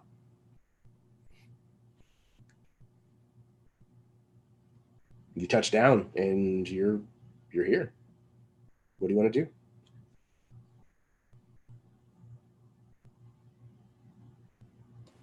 Let's get the cables off and get back up.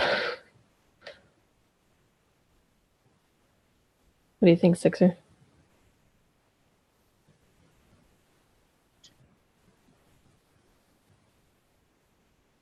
I am curious now as to her connection to the missing child.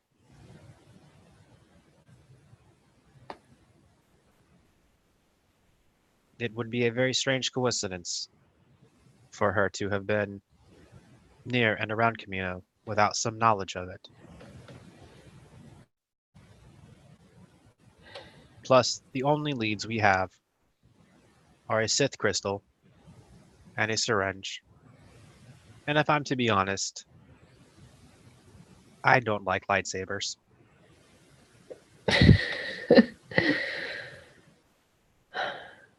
I'm with you on that one. Okay, fine. You get to tell Casa, though, that you want to stay. Casa, I would like to stay.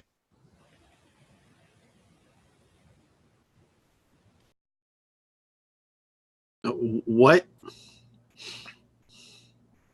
There is a child missing, and there appears to be a connection between this child and your former employers, benefactors, the people you have found yourself in bed with. I'm not responding to that. But yeah.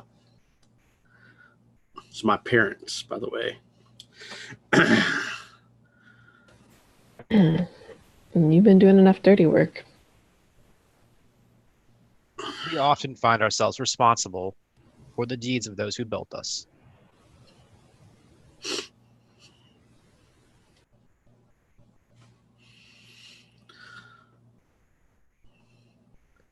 Sixer, from the viewport in the cockpit, you can see that they have successfully landed the other ship, and Nakit has disembarked and is striding across the landing bay in your direction. This is the last moment. Should we stay or should we go now?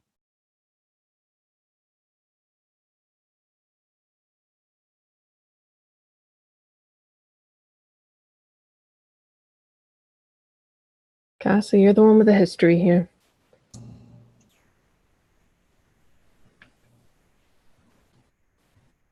Can you sense anything with the Force? So I'm going to make like I reach out with the Force, because I'm 99% sure that a good portion of this asteroid mining colony is going to be hostile towards us, and just call it common sense as opposed to Force sense, and say, there is inherent danger in every new adventure.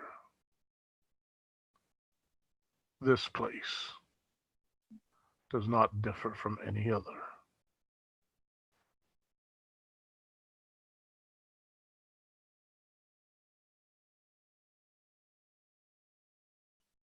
Our time to safely leave has expired.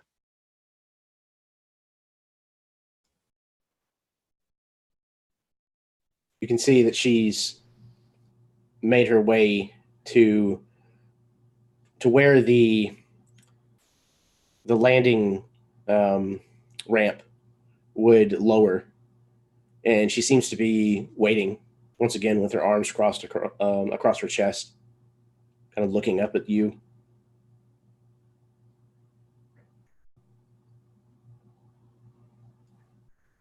What does she want with us? She knows that you don't have what she needs. I don't know what is going on. I mean,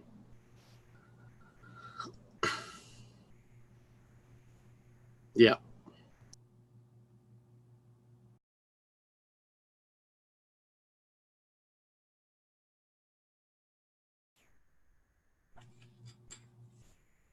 So after a moment of inaction, she kind of steps back so she can get a little bit better look at the cockpit, and you can tell by her body language, Sixer, that she's growing rather impatient.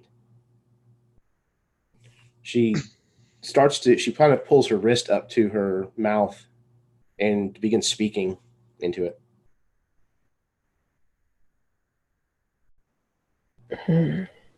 Well, as they say, there is no time like the present. And if you, my doctorial friend, wish to stay aboard in the confines and security of this ship, you are welcome to do so.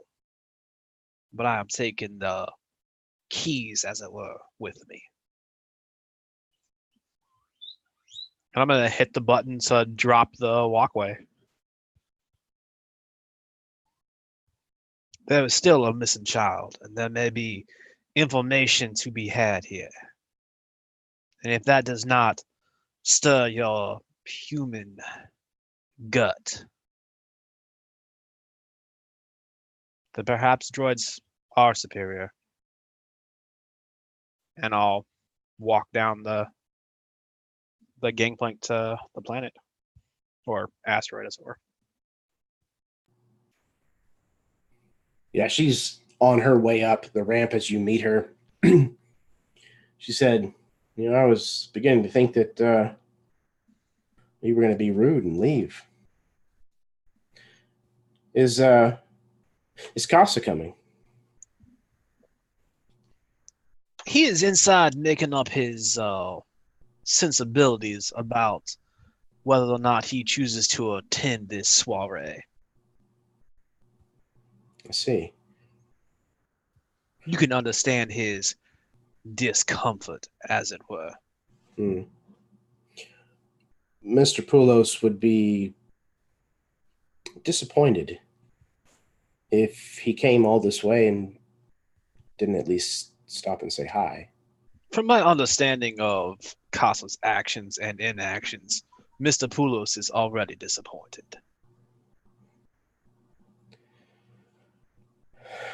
You're pretty astute, droid. Were I to talk him into having this tea time with your employer, would you be amiable to a few questions concerning some recent mystery on Camino?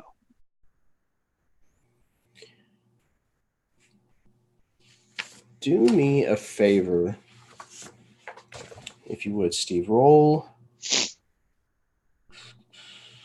I think this is going to be perception.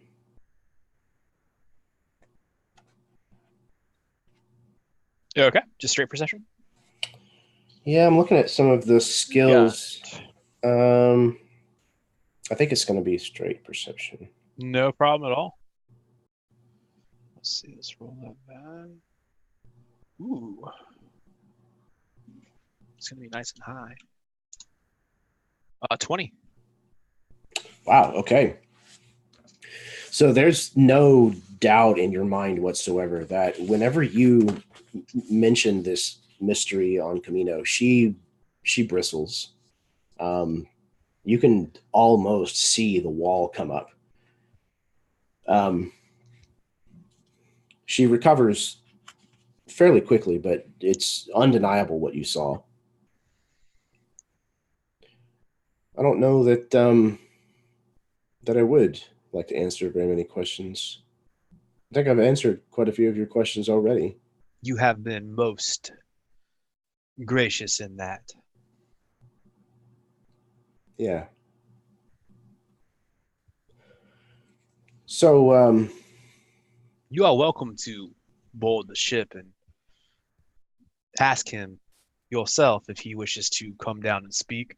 There are only 4 other individuals in the ship. You did not seem concerned with them the first time around. yeah, I'll do that. She kind of strides past you. Casa, where does she find you? Probably in the med bay. Gathering my stuff, knowing that I have to go see Rosalek himself. And just looking at the medallion of my mom, my dad, again, kissing it, putting it away. You do so, and you hear an "Aw." I'm coming. I had to put stuff away, make sure everything was okay. See, Casa, this has always been the problem. You take so long.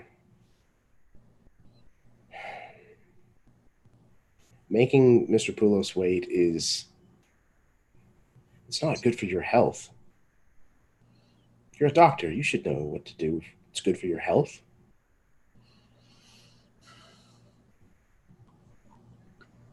Come on.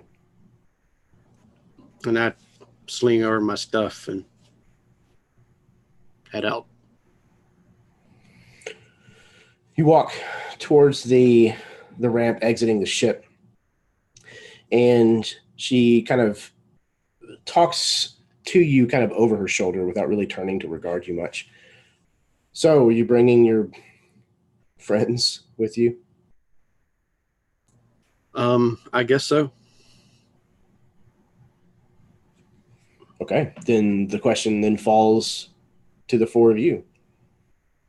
Are you going with Casa to this meeting? I've got your back, Casa.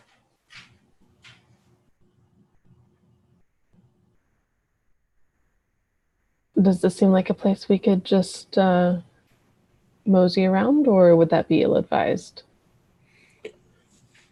So this place is certainly the kind of place where it seems you'd be free to do pretty much whatever you want to do. However, you would hazard the guess that the consequences for certain kinds of activity would probably be pretty high. You think you could find a lot of things here, and trouble is probably chief amongst them.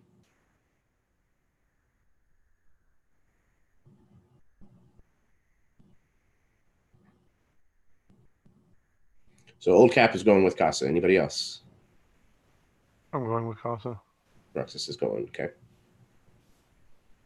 I think I might have a look around. Okay. That leaves you, Captain. You staying with your ship? I'm not a captain. I'll go with Nadia in this case. If we were all gonna go, I was gonna go, but I am, however, going to take a moment following Nikit back on board ship to step into one of the rooms, and I'm going to deposit that kyber crystal into the interior of my left arm, so that it's on me but not accessible. Okay. And then I'll get my little leather jacket and my gun, and we'll set about finding ourselves a good old time amongst these individuals. Okay. So the three of you who are going with Casa and Nikit, you make your way through essentially the city streets. It looks like this Towhad station is not only built on the surface of this asteroid, but also into the interior of it, likely through places that used to be mining tunnels and mining shafts and things that have been since converted, expanded, etc., to be living quarters, shops that sell different wares. There's a lot of different trades that are going on here. And there doesn't seem to be any pretense about hiding illicit activity here. It's pretty out in the open. There's spice being sold. There's like an open slave market you walk past. It's definitely kind of a, if you will, a Tortuga type place. And every person you walk past is trying to sell you something. Most of them approach or call to you, but when they see that you're with Nikit, they very quickly cut ties with trying to do anything with you and go to someone else. So your progress through the streets of Towhad is pretty quick, and you kind of make your way out of the slummier parts, and you start noticing much classier establishments, much cleaner streets and things. And eventually you realize that you're in a very wealthy part of this station.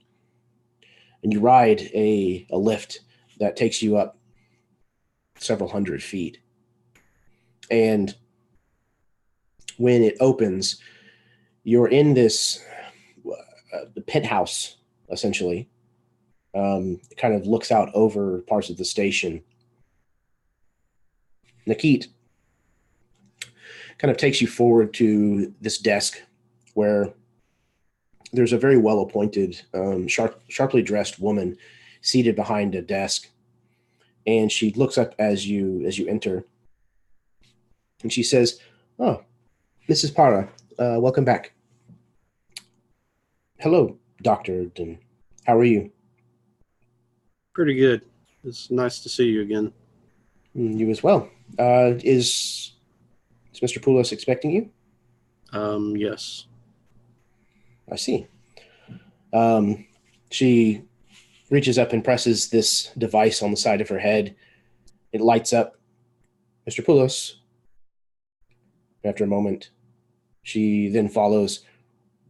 Ms. Para is here, and she has Dr. Dunn with her. Right away.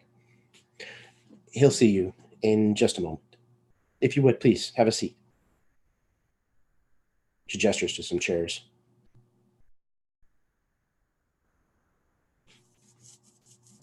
Sit down. Go over there and lay up a death stick on the way and just sit and wait. Okay. So the three of you move over to the side of the room, seated or not, and kind of wait. We cut over with yet another screen wipe, and Nadia and Sixer. The two of you are making your way through the streets, and you're not having the same kind of lack of resistance that the other three received. You are being just hounded by every individual hawking their wares. You know, several people have approached you and even gone so far as to like actually grab a hold of a shoulder or something and turn you to face them. It's very invasive, and I would imagine not in the least bit comfortable.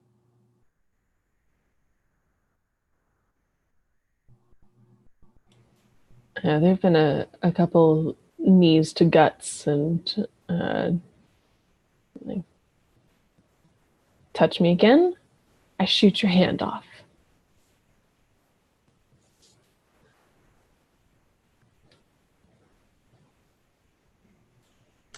So where are the two of you headed? What do you think, Sixer? Slave market, black market. Find a place where people are drinking and more likely to be talking. This entire mining installation is a black market. Yes, but there are places where you buy the black market, well, the more black market things. Like I said, there's at least 4 tiers of all this stuff. You gotta, this is spice, that's low level. Then perhaps we should go straight to tier 3 or 4, wherever it is that they sell children. Yeah, well, okay, that's fair. We could start by trying to find someone who could supply us with a similar drug from that syringe. That paralytic thing. I'm hesitant to go asking around about that. You weren't hesitant to kick him in his groin. Yeah, well, he's nobody.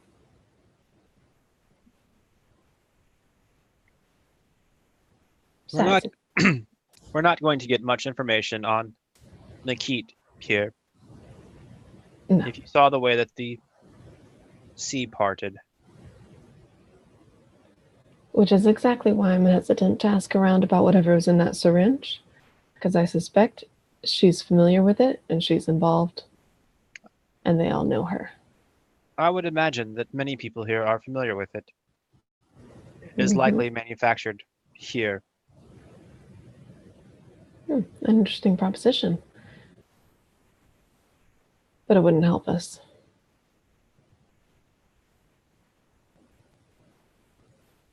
I don't know what we'd gain by finding out anything regarding the syringe.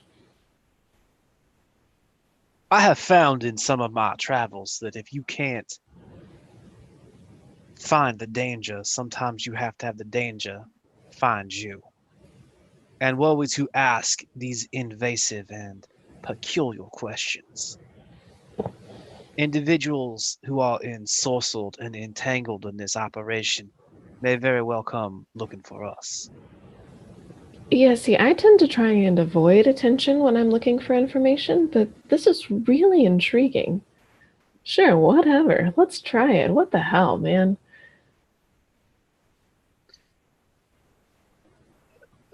You there, fine sir, purveyor of illicit goods.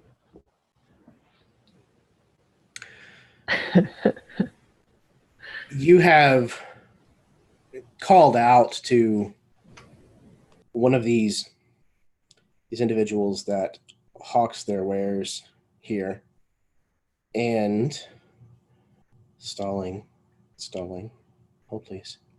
This strange small alien creature, he's maybe 3 feet tall in totality.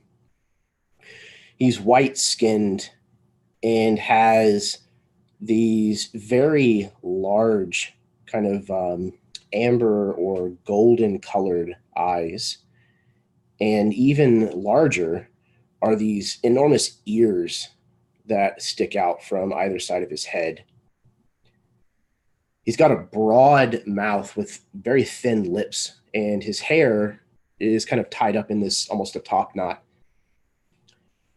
He's got these short, like stubby toes and fingers that are almost like claws, but the hands and feet are a little bit bigger than is proportionate for a creature this size. He looks up as you kind of address him, and he says, "What do you want?" I was wondering if I might make an inquiry for a particular good. You gotta be all cryptic, or you want death sticks? You want spice? You looking for slaves? Restraining bolts? Upgrades? Sir, do I look like the man that would deal in restraining bolts? Hey, Sixer. I don't make any judgments. There's a particular sedative, a paralytic agent, I am told, that is available on this establishment. Yeah, there's a lot of them. This particular one would be very highly concentrated, effective against those who are capable of manipulating things, shall we say. Well, paralytic. Yeah. There's a bunch of them paralytics that's made by the Poulos family. They run this place. I don't dabble in it personally, but for the right price, I might be able to put you in touch with somebody that could. Well, for the right price, you would put me in touch with someone who did. For free, we could go asking. No, I mean... Now, that's not how business is done. We have already engaged this man's services. I like you. I like you a lot, actually. You know how things work. You pointed to him out of the crowd. You didn't engage anything except... I sized him up at a distance. I knew that a man this low to the ground must keep his ear keenly to the ground as well. He knows them. Mm-hmm. All right. You're in charge here. I'm on for the ride. So, it'll be an exchange of credits for this name and a contact then. Yeah. The information is sold here too. So, I'm thinking I could put you in touch with my friend, my very good friend that I've known for some time, but they're kind of careful about who they do business with, so I think maybe 500 credits ought to do it. And here I was thinking you're going to ask for a lot. So very good. You can speak to my purser, and I'll turn towards Nadia. He kind of like smacks these thin lips and then kind of holds out one of these kind of large clawed hands towards you, Nadia. I'm not giving you 500 creds. What? I thought we had a deal. Not you, him.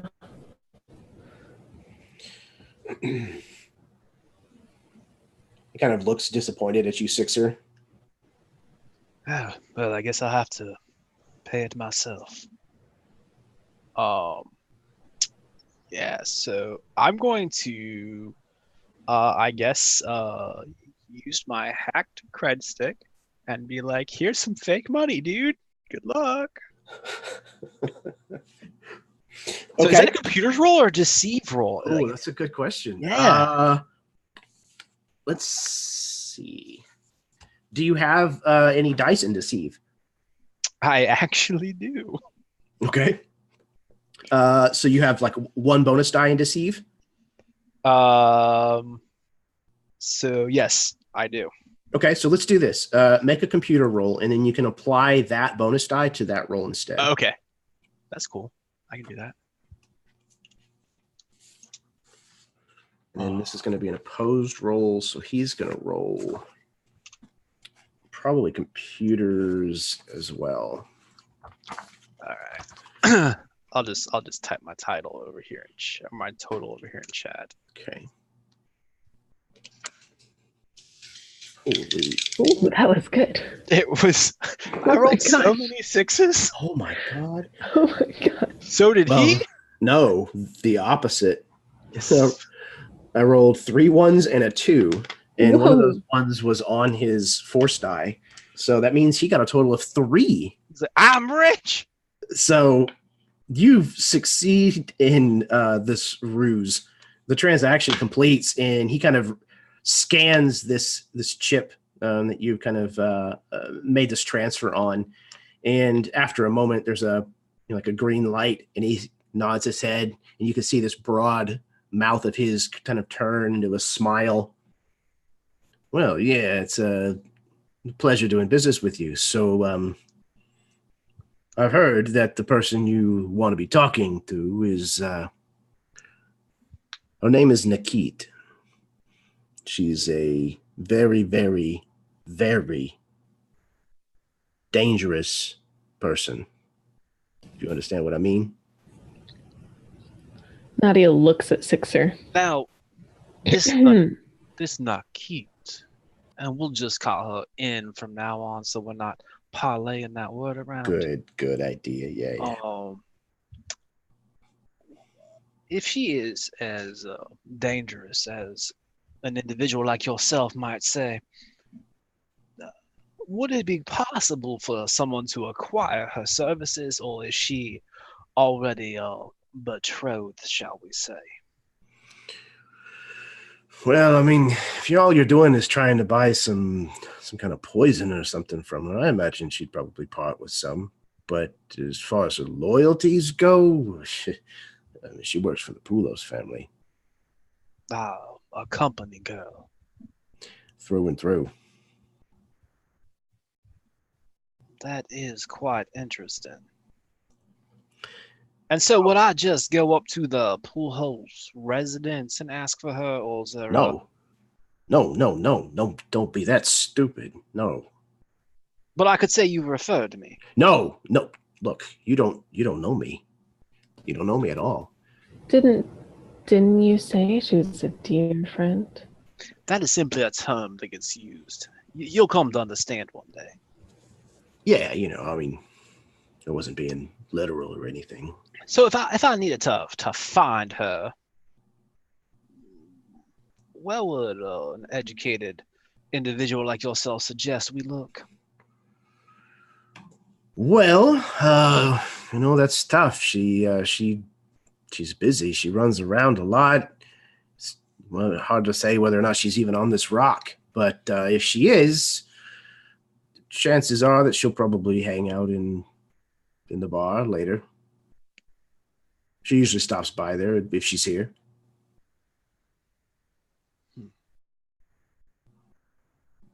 You have been most obliging.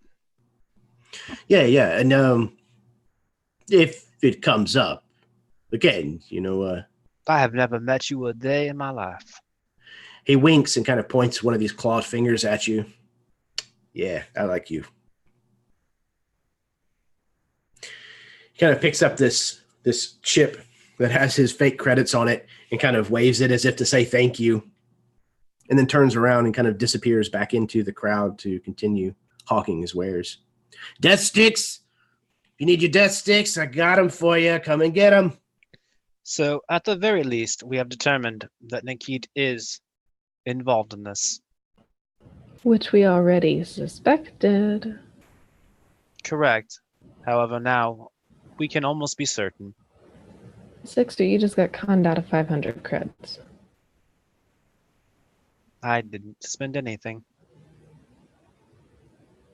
You seemed awfully happy. I lied. Sixer, you con artist.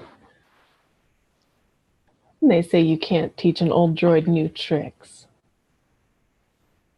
After the explosion, I was forced to learn many new tricks.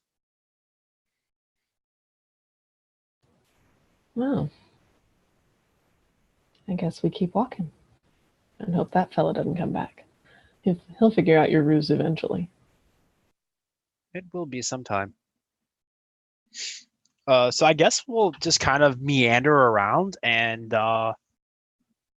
maybe head towards the bar, which is kind of weird. So we'll have to inquire, a couple times, and eventually, if you ask enough people where the bar is, you can take the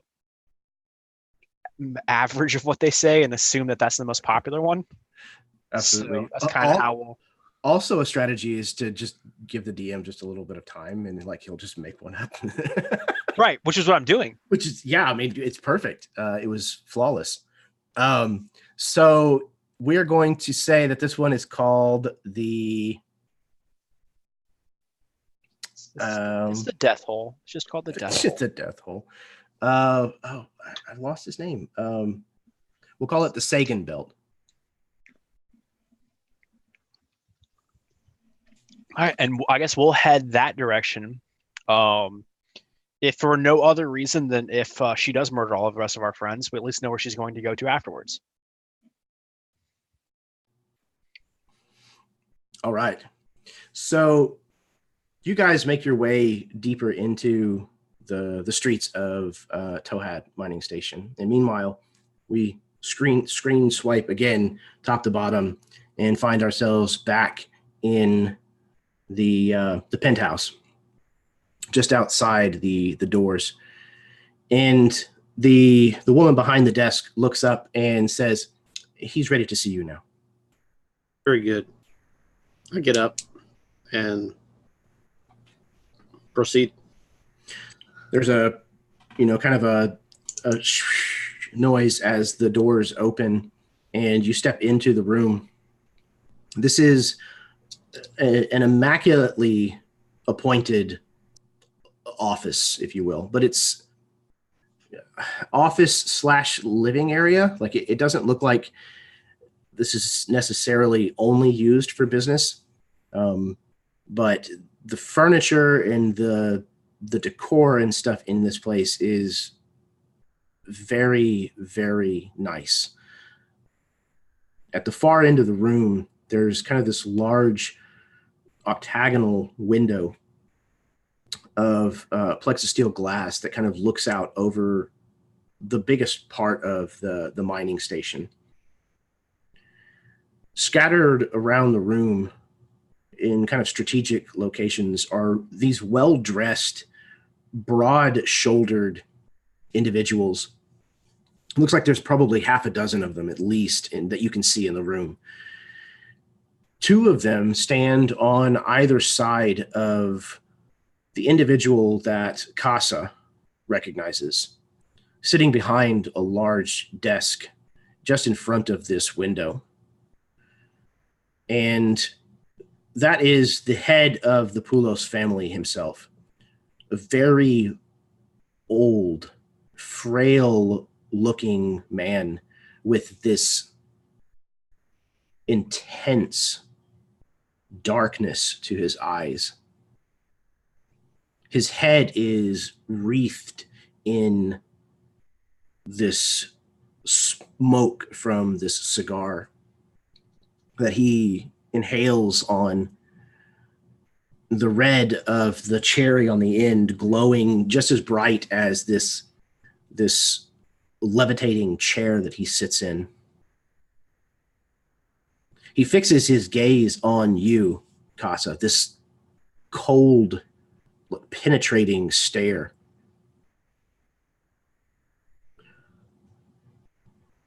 Come in, Casa. Take a seat. I do so. You want to introduce your friends? Yes, this is Old Cap, and this is Braxis. Old Cap. He takes another drag on this cigar. You look like a clone. I just have one of those faces. Of course. You wear a mask. These are your personal bodyguards, Casa? No, business partners, business associates. Business partners. You see, because Casa, I was under the impression that you and I were in business together. We are. They are helping me obtain what you are looking for. I see. And as your employer, Casa, don't you think it would have been prudent to let me know that you were hiring individuals that were doing work in my name, in my family's name? They are not necessarily working for you. You sound confused, Casa. They don't know our full arrangement.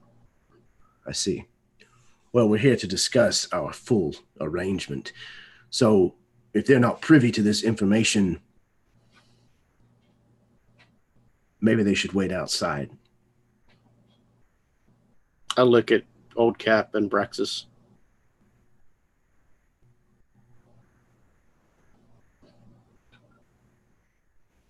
I can stay.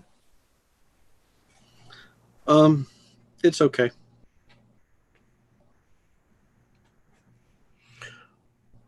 Very well.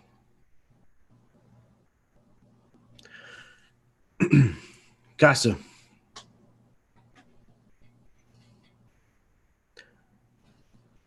I took you in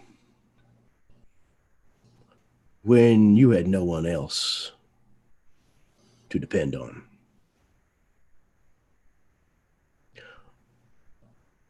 I think it's safe to say that you could consider me a father figure. Surrogate, of course. But it was done so with a very straightforward understanding.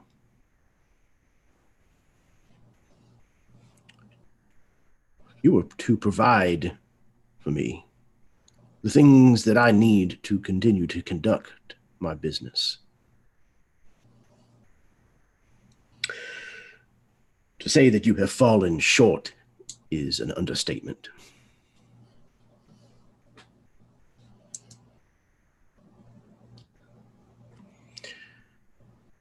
You have not delivered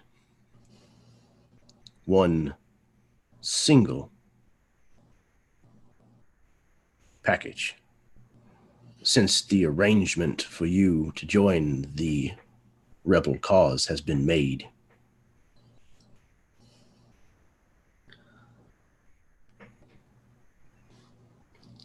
I have been trying to get as close as I can to those people. This mission came up, and I took it in, I wouldn't say good graces, but it would be good graces of Mr. Skywalker himself, that this mission get done. And I elevate myself to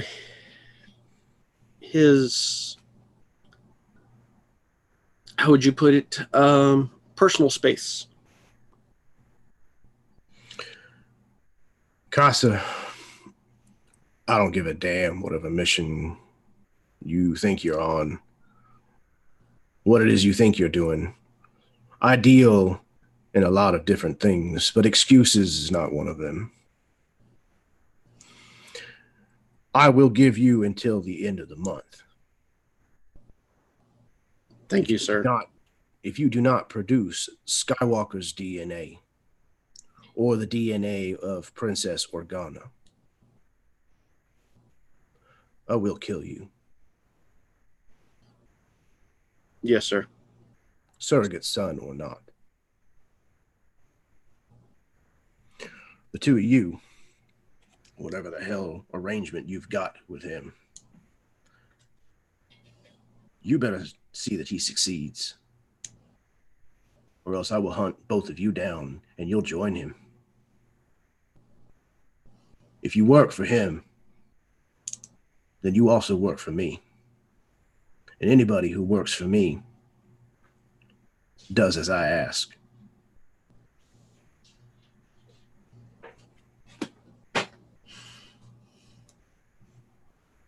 You must be confused. See, I do believe that he said we don't work for him.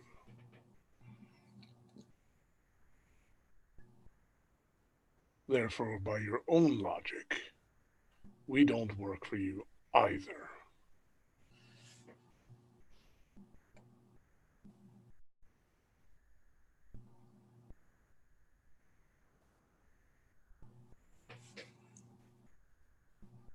What are you doing here in my office with this poor excuse of a human being?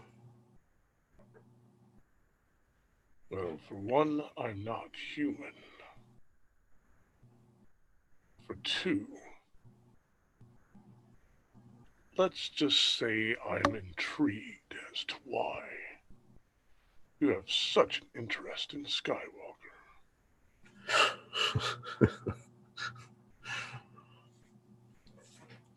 End of the month, Casa.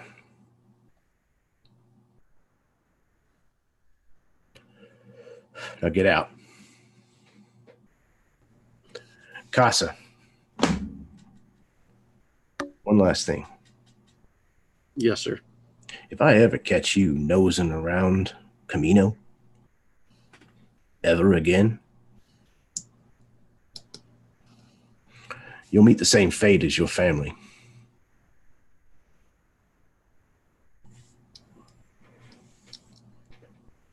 Go on. Go ahead and look at the other two and head out. Wait for him to leave, and then I'll follow. I'll wait a half second more. Yeah, and this guy fixes you with the kind of gaze that it's almost reminiscent of the kind of stare that Exar Kun has given you before. As the three of you leave, I say, now you see what I'm up against. Well, before I go to leave, I sort of crack my neck a little bit, and I look towards a suited man sitting in his chair of opulence. I'll see you again real soon. threats is something I deal in, son.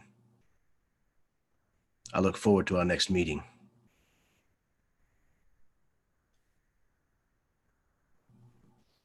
And I walk out.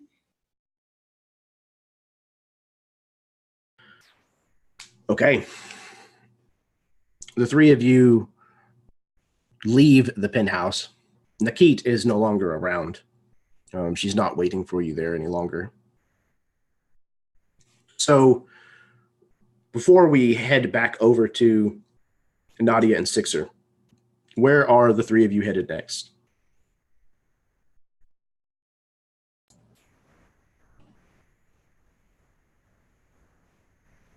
I think we would calm Nadia or Sixer and ask them where they're heading to meet up with them.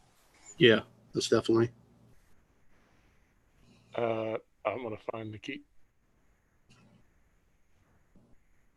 There's a bargain that we had that I need to resolve.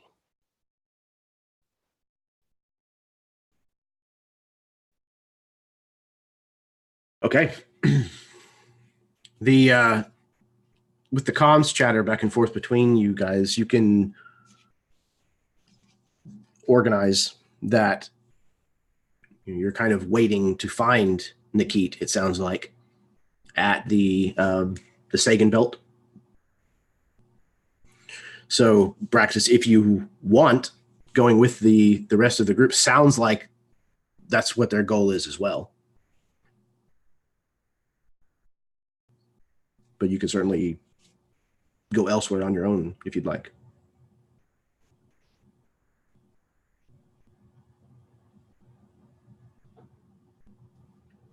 I'll go with the group. Okay.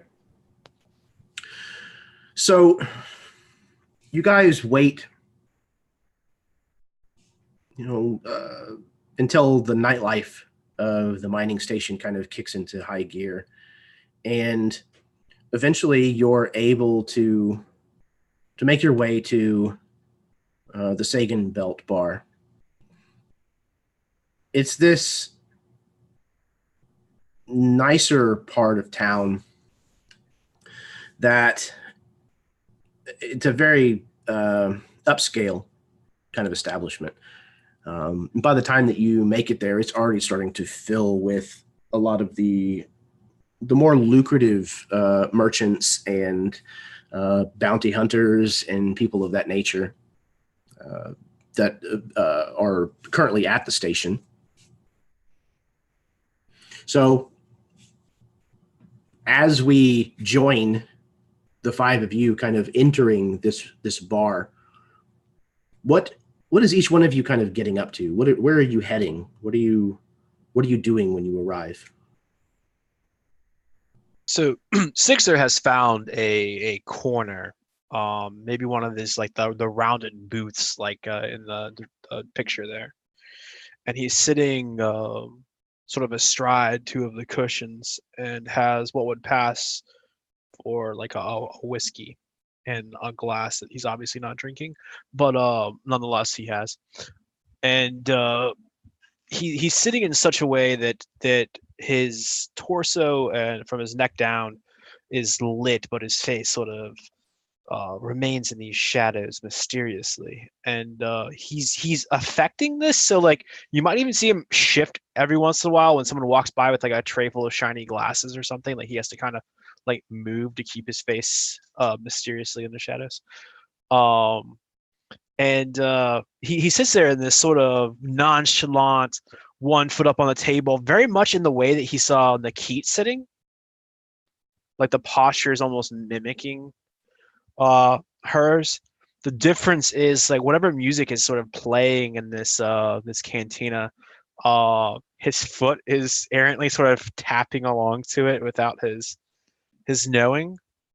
And he does occasionally like eye the passerby and from the shadow sort of nod to them like they can see that, but sort of doing that like, yeah, we're both the same material, yeah, type thing, holding this glass of synthol or whatever it is.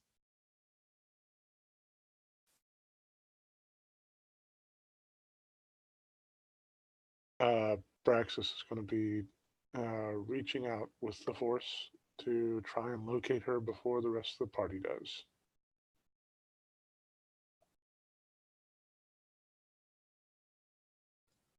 So I will roll. Okay, so yeah, go ahead and roll. But because you have you've been in close proximity to her already, go ahead and take an extra die. Okay.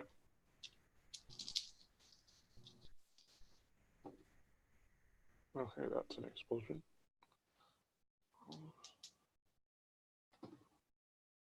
That's a 17. Okay. Yeah, you will absolutely sense her before the rest of the party does. But we'll come back to that and figure out what the other three are kind of currently doing before that happens.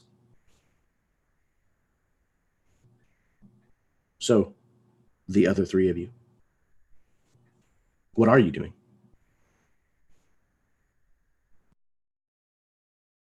Old Cap's going to be at the bar, nursing a drink, keeping an eye over on the circular couch where he saw Sixer. Just waiting his time and reminiscing.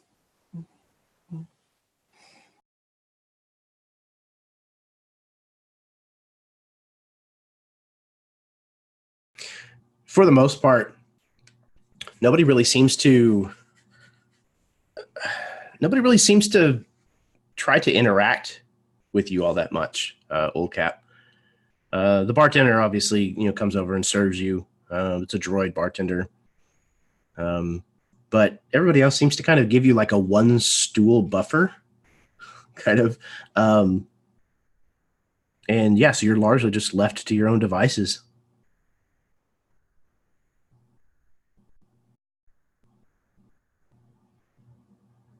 Casa, Nadia, what are you up to?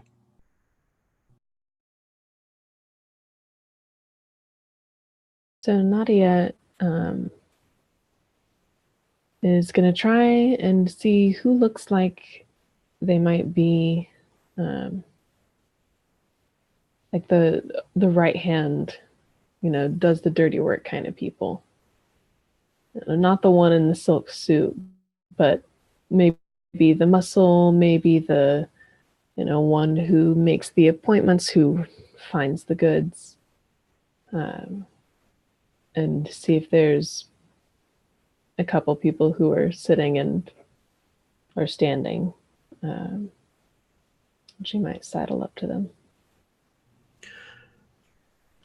Now, are you looking for someone who you think specifically works for the Poulos family? No. Just someone in that type of vocation? In that type of role. Mm-hmm. Okay. Yeah, absolutely. There's a lot of, I guess you'd call it mid-management, mm-hmm. That frequent this bar. So I would say you probably have your choice of several different individuals that would fit that bill. Just gonna pick one that looks a little like a little rat-faced. Maybe it's one of the more rodential races, or maybe it's just a human who's a little rat-faced. And I kind of come up and let out a big sigh. Honestly, you'd think it wouldn't be that hard to find some races on the slave market.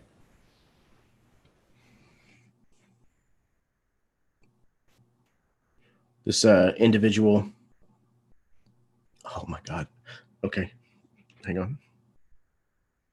You sound excited. I am.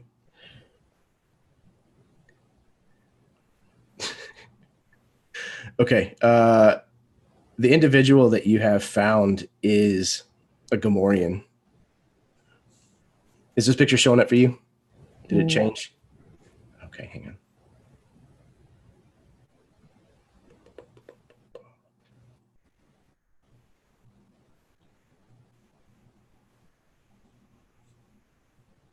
Oh my God, that's awesome.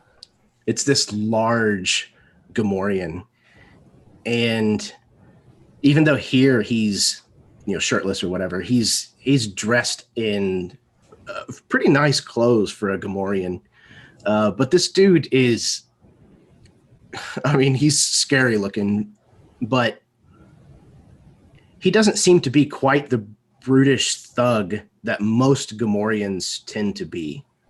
Mm-hmm. based just on the way he's outfitted and the fact that he's here. And whenever you ask him about this, he kind of turns this heavily jowled green face towards you and kind of regards you with these beady eyes that are kind of deeply set in his skull.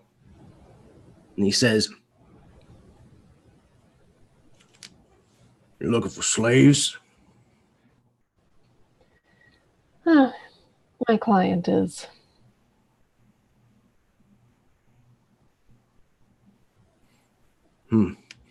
What kind of slave you looking for?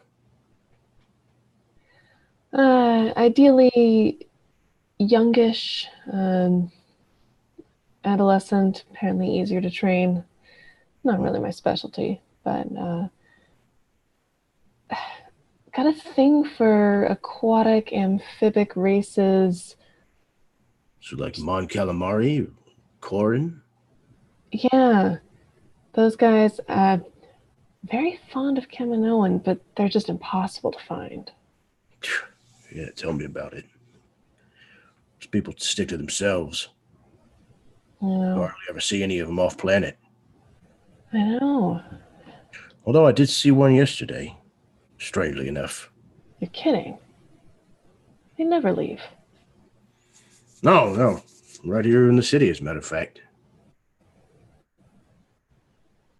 Not for sale, perhaps. Not sure. She had binders on her.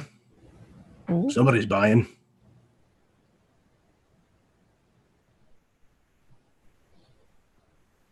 Any specific part of the city you might have seen her in? He kind of furrows his brow towards you a little bit. He says,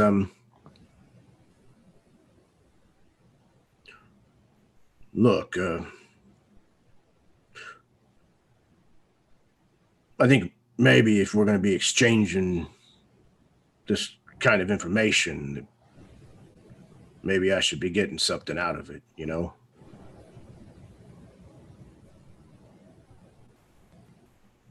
What you want out of it? He kind of reaches up and like scratches at his pig-like face. I don't know, maybe a few credits. Maybe he kind of eyes your blaster that you have. You have a carbine or a? I've got a blaster pistol. Blaster pistol. Okay. Visible. So he kind of eyes your blaster pistol. Said, having an extra sight on might not be a bad idea.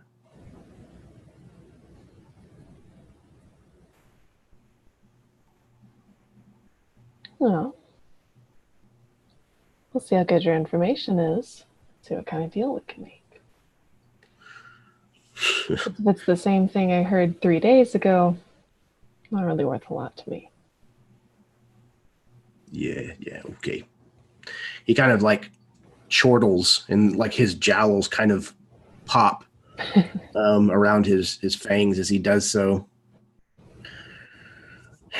So,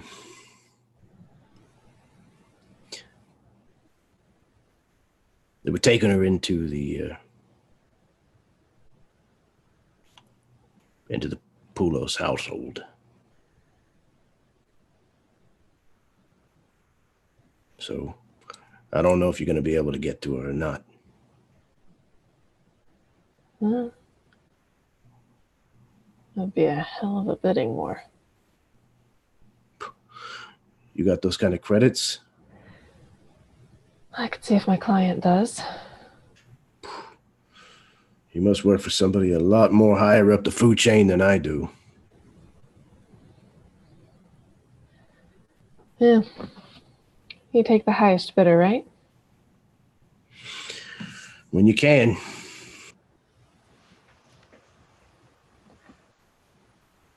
She'll, pull the blaster out and give it a spin. Here you go. He kind of looks back at you, kind of leans away from the bar for a second. Yeah. Thanks. He kind of picks it up and turns it over a few times before he tucks it into the back of his pants. Now watch it. That trigger sticks every fourth pulse. And if you shoot it for, I'd say 3 days straight, you're going to risk overheating it, and you got to replace that coil about every month. He kind of nods. All right. Yeah. Sounds simple enough. Great. Oh, and if the alarm goes off, don't worry. I don't think it means anything.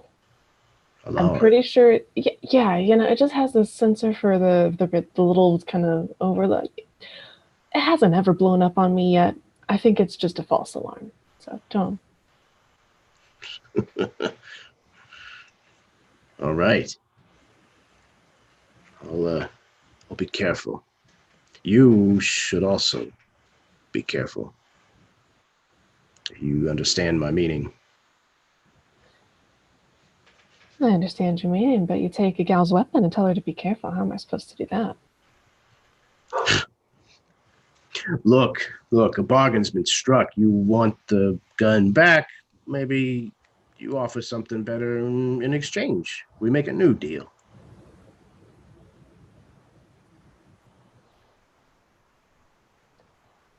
I got a droid for sale. Droid? What kind of droid? Protocol. Protocol droid. He ain't busted, is he? Or come with alarms? I mean, they're all a little weird, but... Weird, I don't mind. Yeah, right over there in the corner. He kind of leans and looks. All right. Yeah, I'll take him. He kind of reaches back, pulls the blaster back out of his pants and hands it to you. No, protocol droid of this caliber, that's worth at least 1,000 credits, and this old blaster I've had for years. Hey now. Look. You keep going back on all these deals you're making with me.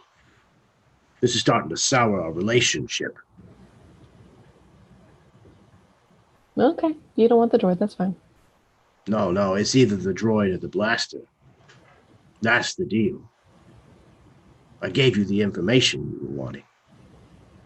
All right. Keep the blaster. He kind of does that poof again. Yeah, he kind of takes it and puts it back into his pants and then kind of leans himself on the bar, kind of turned somewhat away from you, trying to make it pretty clear that he's finished with this exchange. She'll go over and sit down next to Sixer. I know where the girl is. Well then, that is fortunate. We don't need to continue to wait for Nikki to arrive. Shall we go? Probably a good idea if we don't wait for her.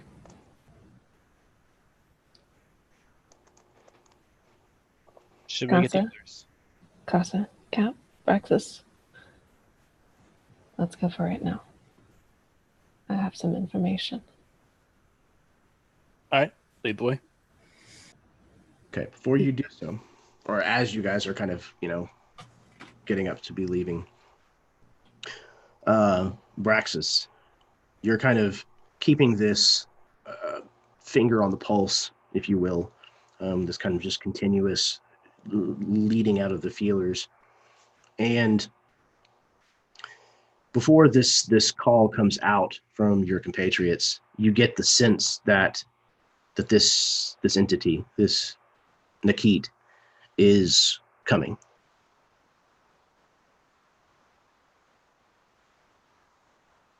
I slowly weave my way through the crowd to sort of intercede between her and the rest of the party as I come up to her.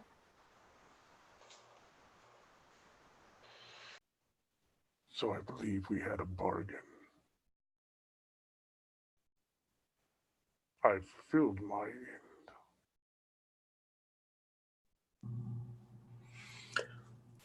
She has basically kind of just stepped through the door into this club, this bar, and when you approach her, she seems kind of taken aback for a second, and then she kind of looks at you and says,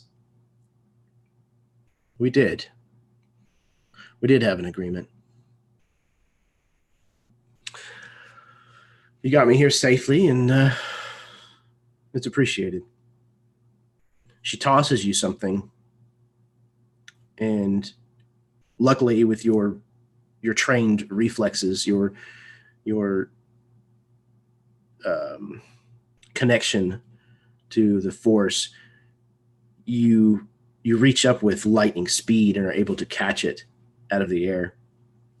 It doesn't look like much, but it's, I don't know, 4 or 5 inches long, probably about 2 inches in diameter or so.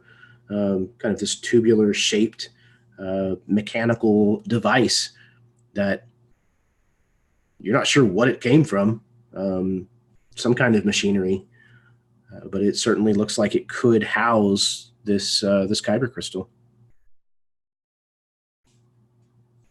She's like, that's all I could do on short notice.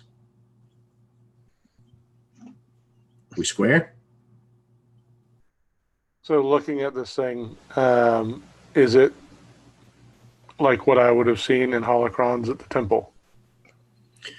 So most of the lightsabers that you've seen pictures of and whatnot and seen described, they seem to wildly vary from design to design. And this looks like it would fit the bill, so to speak, for a midsection of one of these lightsabers. Deal is complete. I toss in a few credits as I shake her hand. Your first round is on me. Thanks, Darkside. You better be careful who you're riding with, you know? Costa's going to get himself killed. And if you're with him, chances are you're going to end up collateral damage. We'll cross that when we get to it, won't we? Well, for what it's worth, I hope it's not me, Darkside.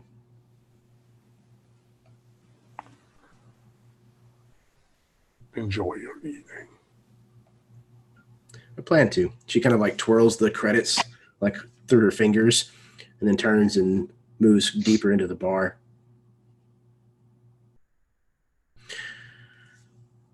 Okay.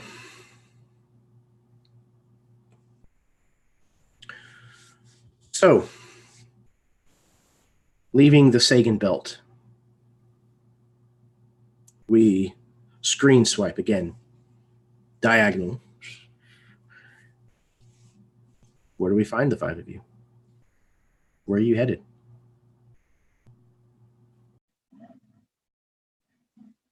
I'd probably suggest back on the ship as a safe place to talk, not in the lounge.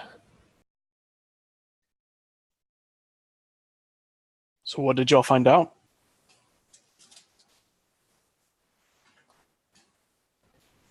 Did we see Braxis talking to Nikit?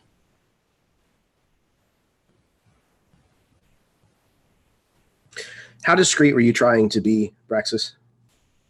I mean, my whole purpose of reaching out in the Force and cutting her off at the door was to be as discreet as possible to where the party didn't see anything.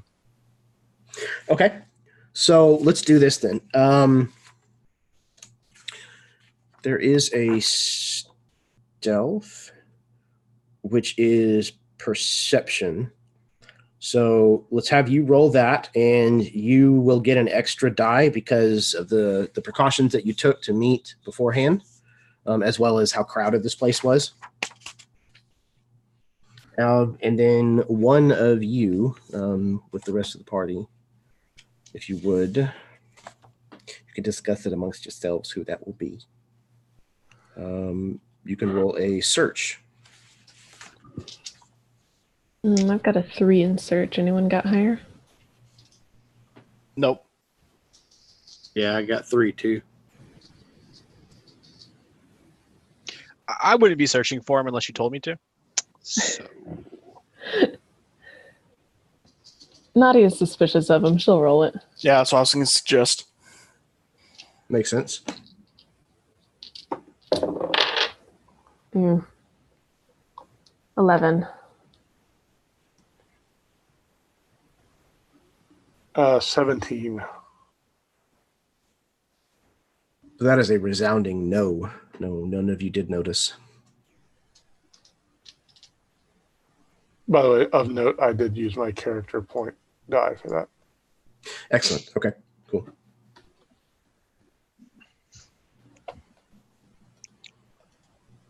So, you were back on the ship, the Gift.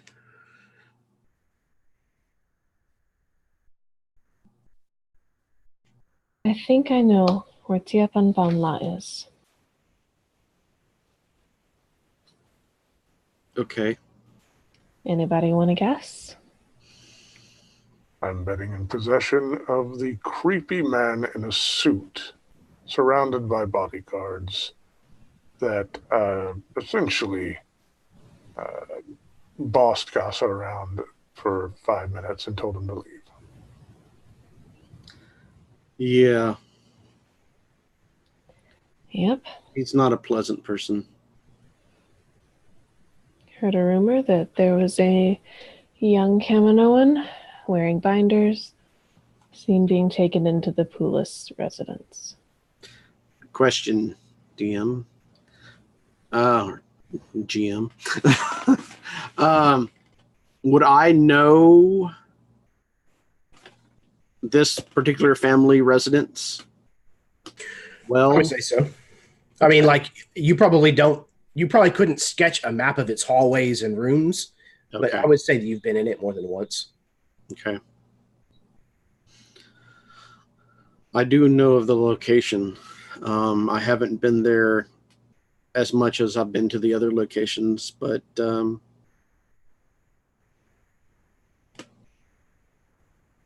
I know which door to go in and which not to go in, if you would say that at least. aren't they all doors that you shouldn't go in, specifically? Yes. That's 7 today.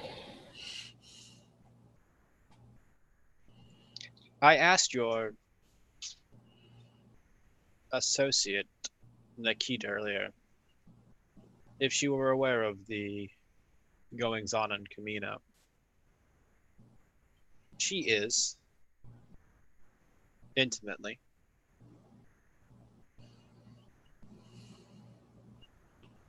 That's not necessarily helpful information, but I thought you should know. Thank you. I had a feeling it was being tied somehow as soon as I saw the symbol on the syringe. I didn't want to believe it. Does your boss often deal in slaves? No, not necessarily. And he is after the genetic material from Princess Organa and Skywalker. Yes.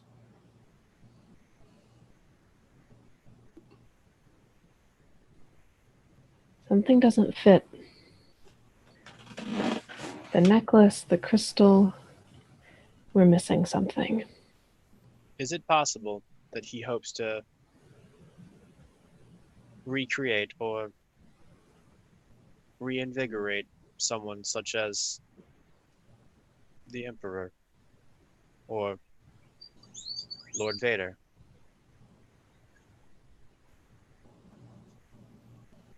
Like that. That's impossible. Thinking of my medical knowledge, would that be possible? Were they to obtain genetic samples and reconstruct someone, and somehow manage to intertwine it using the Force, it would be possible, I would surmise, to create a clone, programmable, and capable of wielding the Force.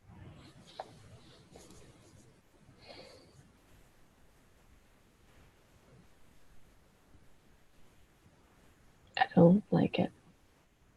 You shouldn't.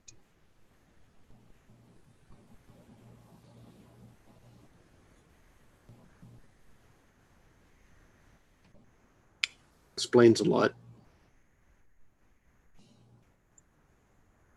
It is possible, then, that the crystal was meant to shape the young child, to inform the way that she would perceive the Force. Is there any way to tell who the crystal used to belong to? Looking That's not a for question. Praxis. Yes, Sixer. Is that possible? To know who the crystal belonged to previously, or perhaps even tell what it had been last used for? Well, it's a lightsaber crystal, so I'd assume a lightsaber. That said, I could probably study it for a bit and try and determine if there's any type of personal attachment to it. I don't think that it was used as a lightsaber. A necklace would make a very poor sword. But if it is capable of corrupting, pardon me, influencing, then were it to be given as a trinket to this girl, perhaps even unknown to her, it would sway her over time. Of course, anyone not trained in the ways of the Force do succumb to things like that. So then Bar droids, of course. Of course. It is very likely then, and intentional, that this was gifted to her, and then that she was the subject of a kidnapping. Quite possible, yes. We know by whom, but for not what reason. And it might stand to reason that whomever gifted her the necklace is not the same person that kidnapped her, because the necklace was left behind. Likely. So, we find ourselves in a position that one might call difficult. The walls surrounding this particular fort are thick. The guards are many, and we are but few. But that does not relieve us of our obligation. So, Might I postulate something? you might. The dark side casts a shroud upon things. This kyber crystal does bear a printing of dark side power.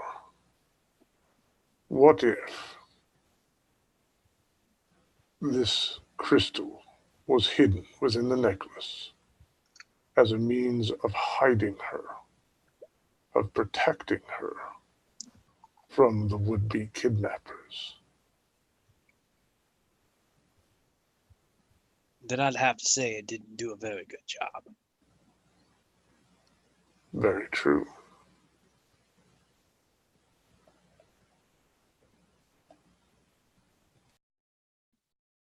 I suppose we could sit here supposing and pontificate.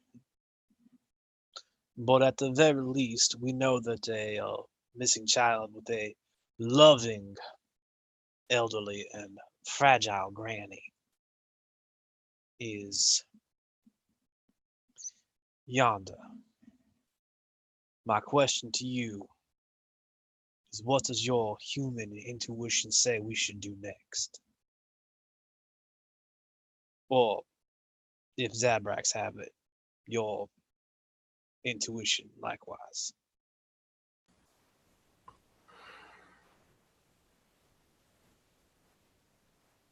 So there's a force skill called force psychometry. It's under. Let me find it. It's under sense. I believe it's sense. Where's it at? I just stumbled across it earlier. It's under alter, actually.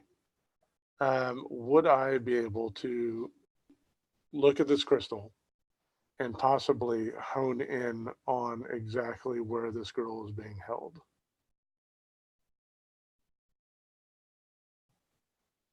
So you know that's probably unlikely.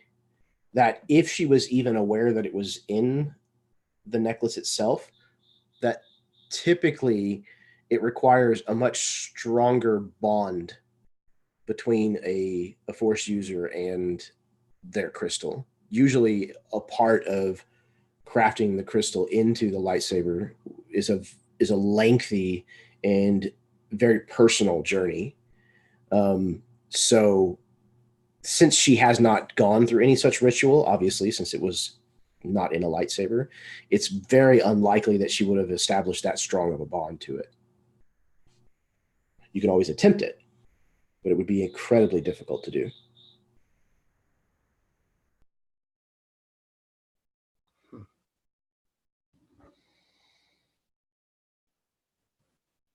Braxis, y'all force users all connected in some way or another through the cosmic of the force. Is it possible that you could reach out to this young lady and let her know that help is on the way? I could make an attempt. Depending upon what she's shielded with, might greatly influence its success. Well, if Mr. Pulhos has thought so far ahead as to have a force-proof, force-filled, as it were, a clever play on words, I might add, we are far further doomed than I thought. Okay. Let's see with that. Trying to think what that would fall under. Enforce powers. Probably sense. Well, there's telepathy, which is an alter. Okay, so then maybe alter. Okay, I'll give alter a try. See what happens.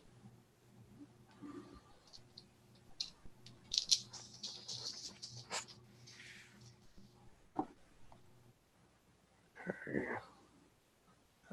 5, 4, 13. And I'm going to use my last force point to double it to 28. So you reach out across this asteroid, and you get these pings from all over. There's a lot of people here, but you kind of weave through them, kind of weeding out the ones that you know aren't force sensitive, and reach further and further beyond yourself. And you finally manage to find this thread that leads you to a budding force sensitive individual. You think that it's this Kiminoan, this young female person from the cloning planet that you just came from.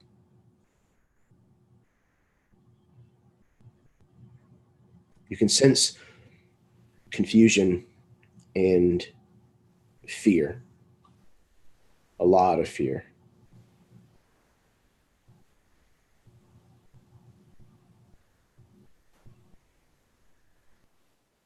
So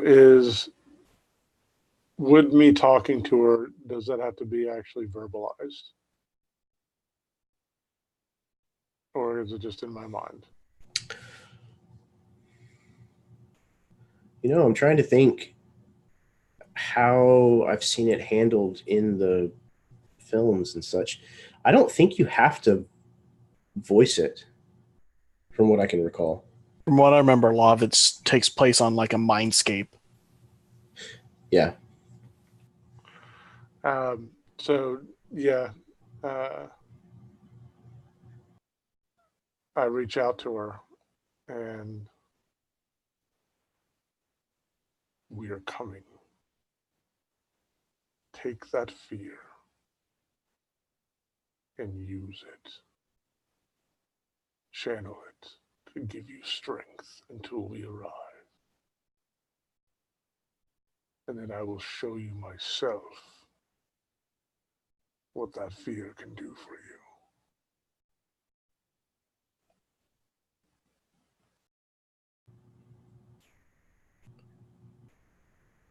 You feel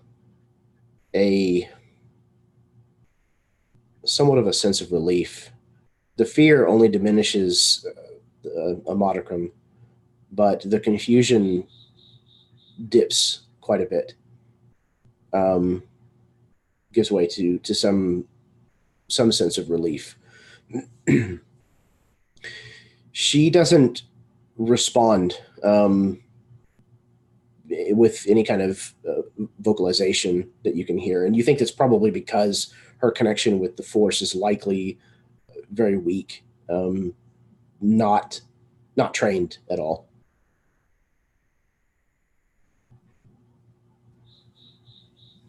She's there. I can feel her. She's scared. We have to act quickly.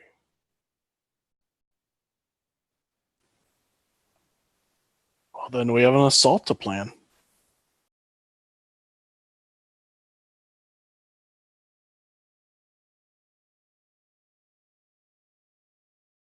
Yep.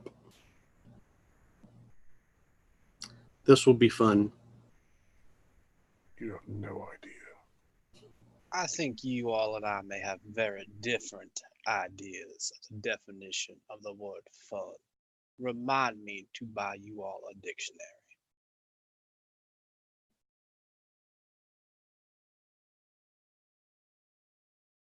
Excellent. So, as you all begin to plan this assault, Nadia, at some point, you have found yourself standing where you can kind of look out at some of the ships coming and going from the Tohad mining station. And 3 weeks ago, you had a run-in with some unsavory types. You notice one of the small ships, too small to be a freighter, it's more of a fighter, lands and doesn't land in the same docking area that you guys landed in. Lands much deeper in the station, much closer to where Casa and Old Cap and Braxis went earlier in the day when you separated. And you recognize this ship, not specifically this one, but just this particular make, model. And this is a Trandoshan ship.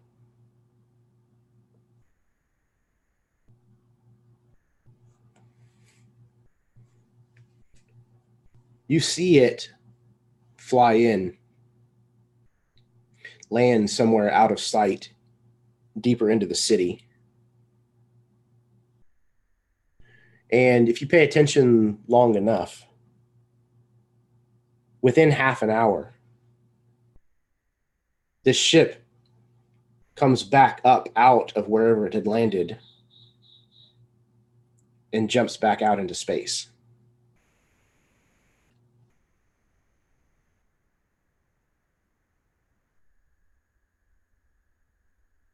Oh, crap.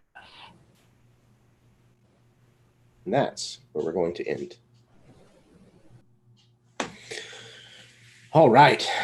Well, thank you, everybody, very, very much for tuning in this evening. Thank you very much if you happen to watch in the future. And, of course, naturally, thank you very, very much to the 5 of you. You guys absolutely just take this and run with it, and I love it. I love watching what you guys do and the interactions that you have, not only with the NPCs, but also with one another. And I'm really, really excited about the 3rd chapter of this 3rd episode, where we will hopefully kind of wrap everything up and come to a close. So before we close out for the evening, I'll pass it around to everybody once again so that they can say outros, etc., and then we can call it an evening. So first up, Andy, why don't you go again? I'm Andy, old cap, old clone. Had fun tonight, and let's go with the person below me on my screen. It's Casa. I'm David L. Weaver, playing Casadoon. Now you know his real story. So yeah, it's been an absolute blast. Thank you once again, Jeremy, for taking the pictures I found and my backstory and scaring the bejeebus out of me. So awesome. So I am going to pass it down to underneath Jeremy on my screen, which is Taylor. Thanks, David. I'm Taylor. I played Nadia. Jeremy, it's a great game, as always. Your NPCs tonight were particularly excellent.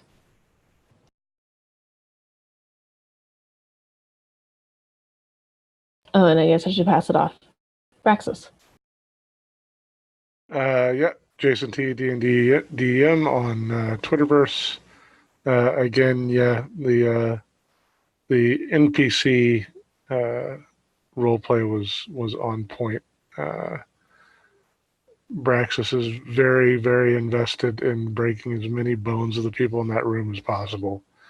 So, yeah, it was very much posturing, nothing but posturing in that room, and he fucking hates that to no end. He just wants to pull out his vibro braid and just drive it into every one of their skulls at the moment. Passing it on to our lovely droid, Sixer. So if I understood correctly, I'm just to say outro, etc. Nailed it. So I'm Steve. I played Sixer. Jeremy, thanks for having me in this game. As always, your NPC sucked, and I couldn't follow the storyline, and it was just so yeah, right. Nah, man, I really enjoy the game every single time. So thank you so much. I appreciate the criticism, Steve. Thank you. Helps me grow. Constructive. As always. I look forward to improving for you. Thank you. Again, thank you, everyone.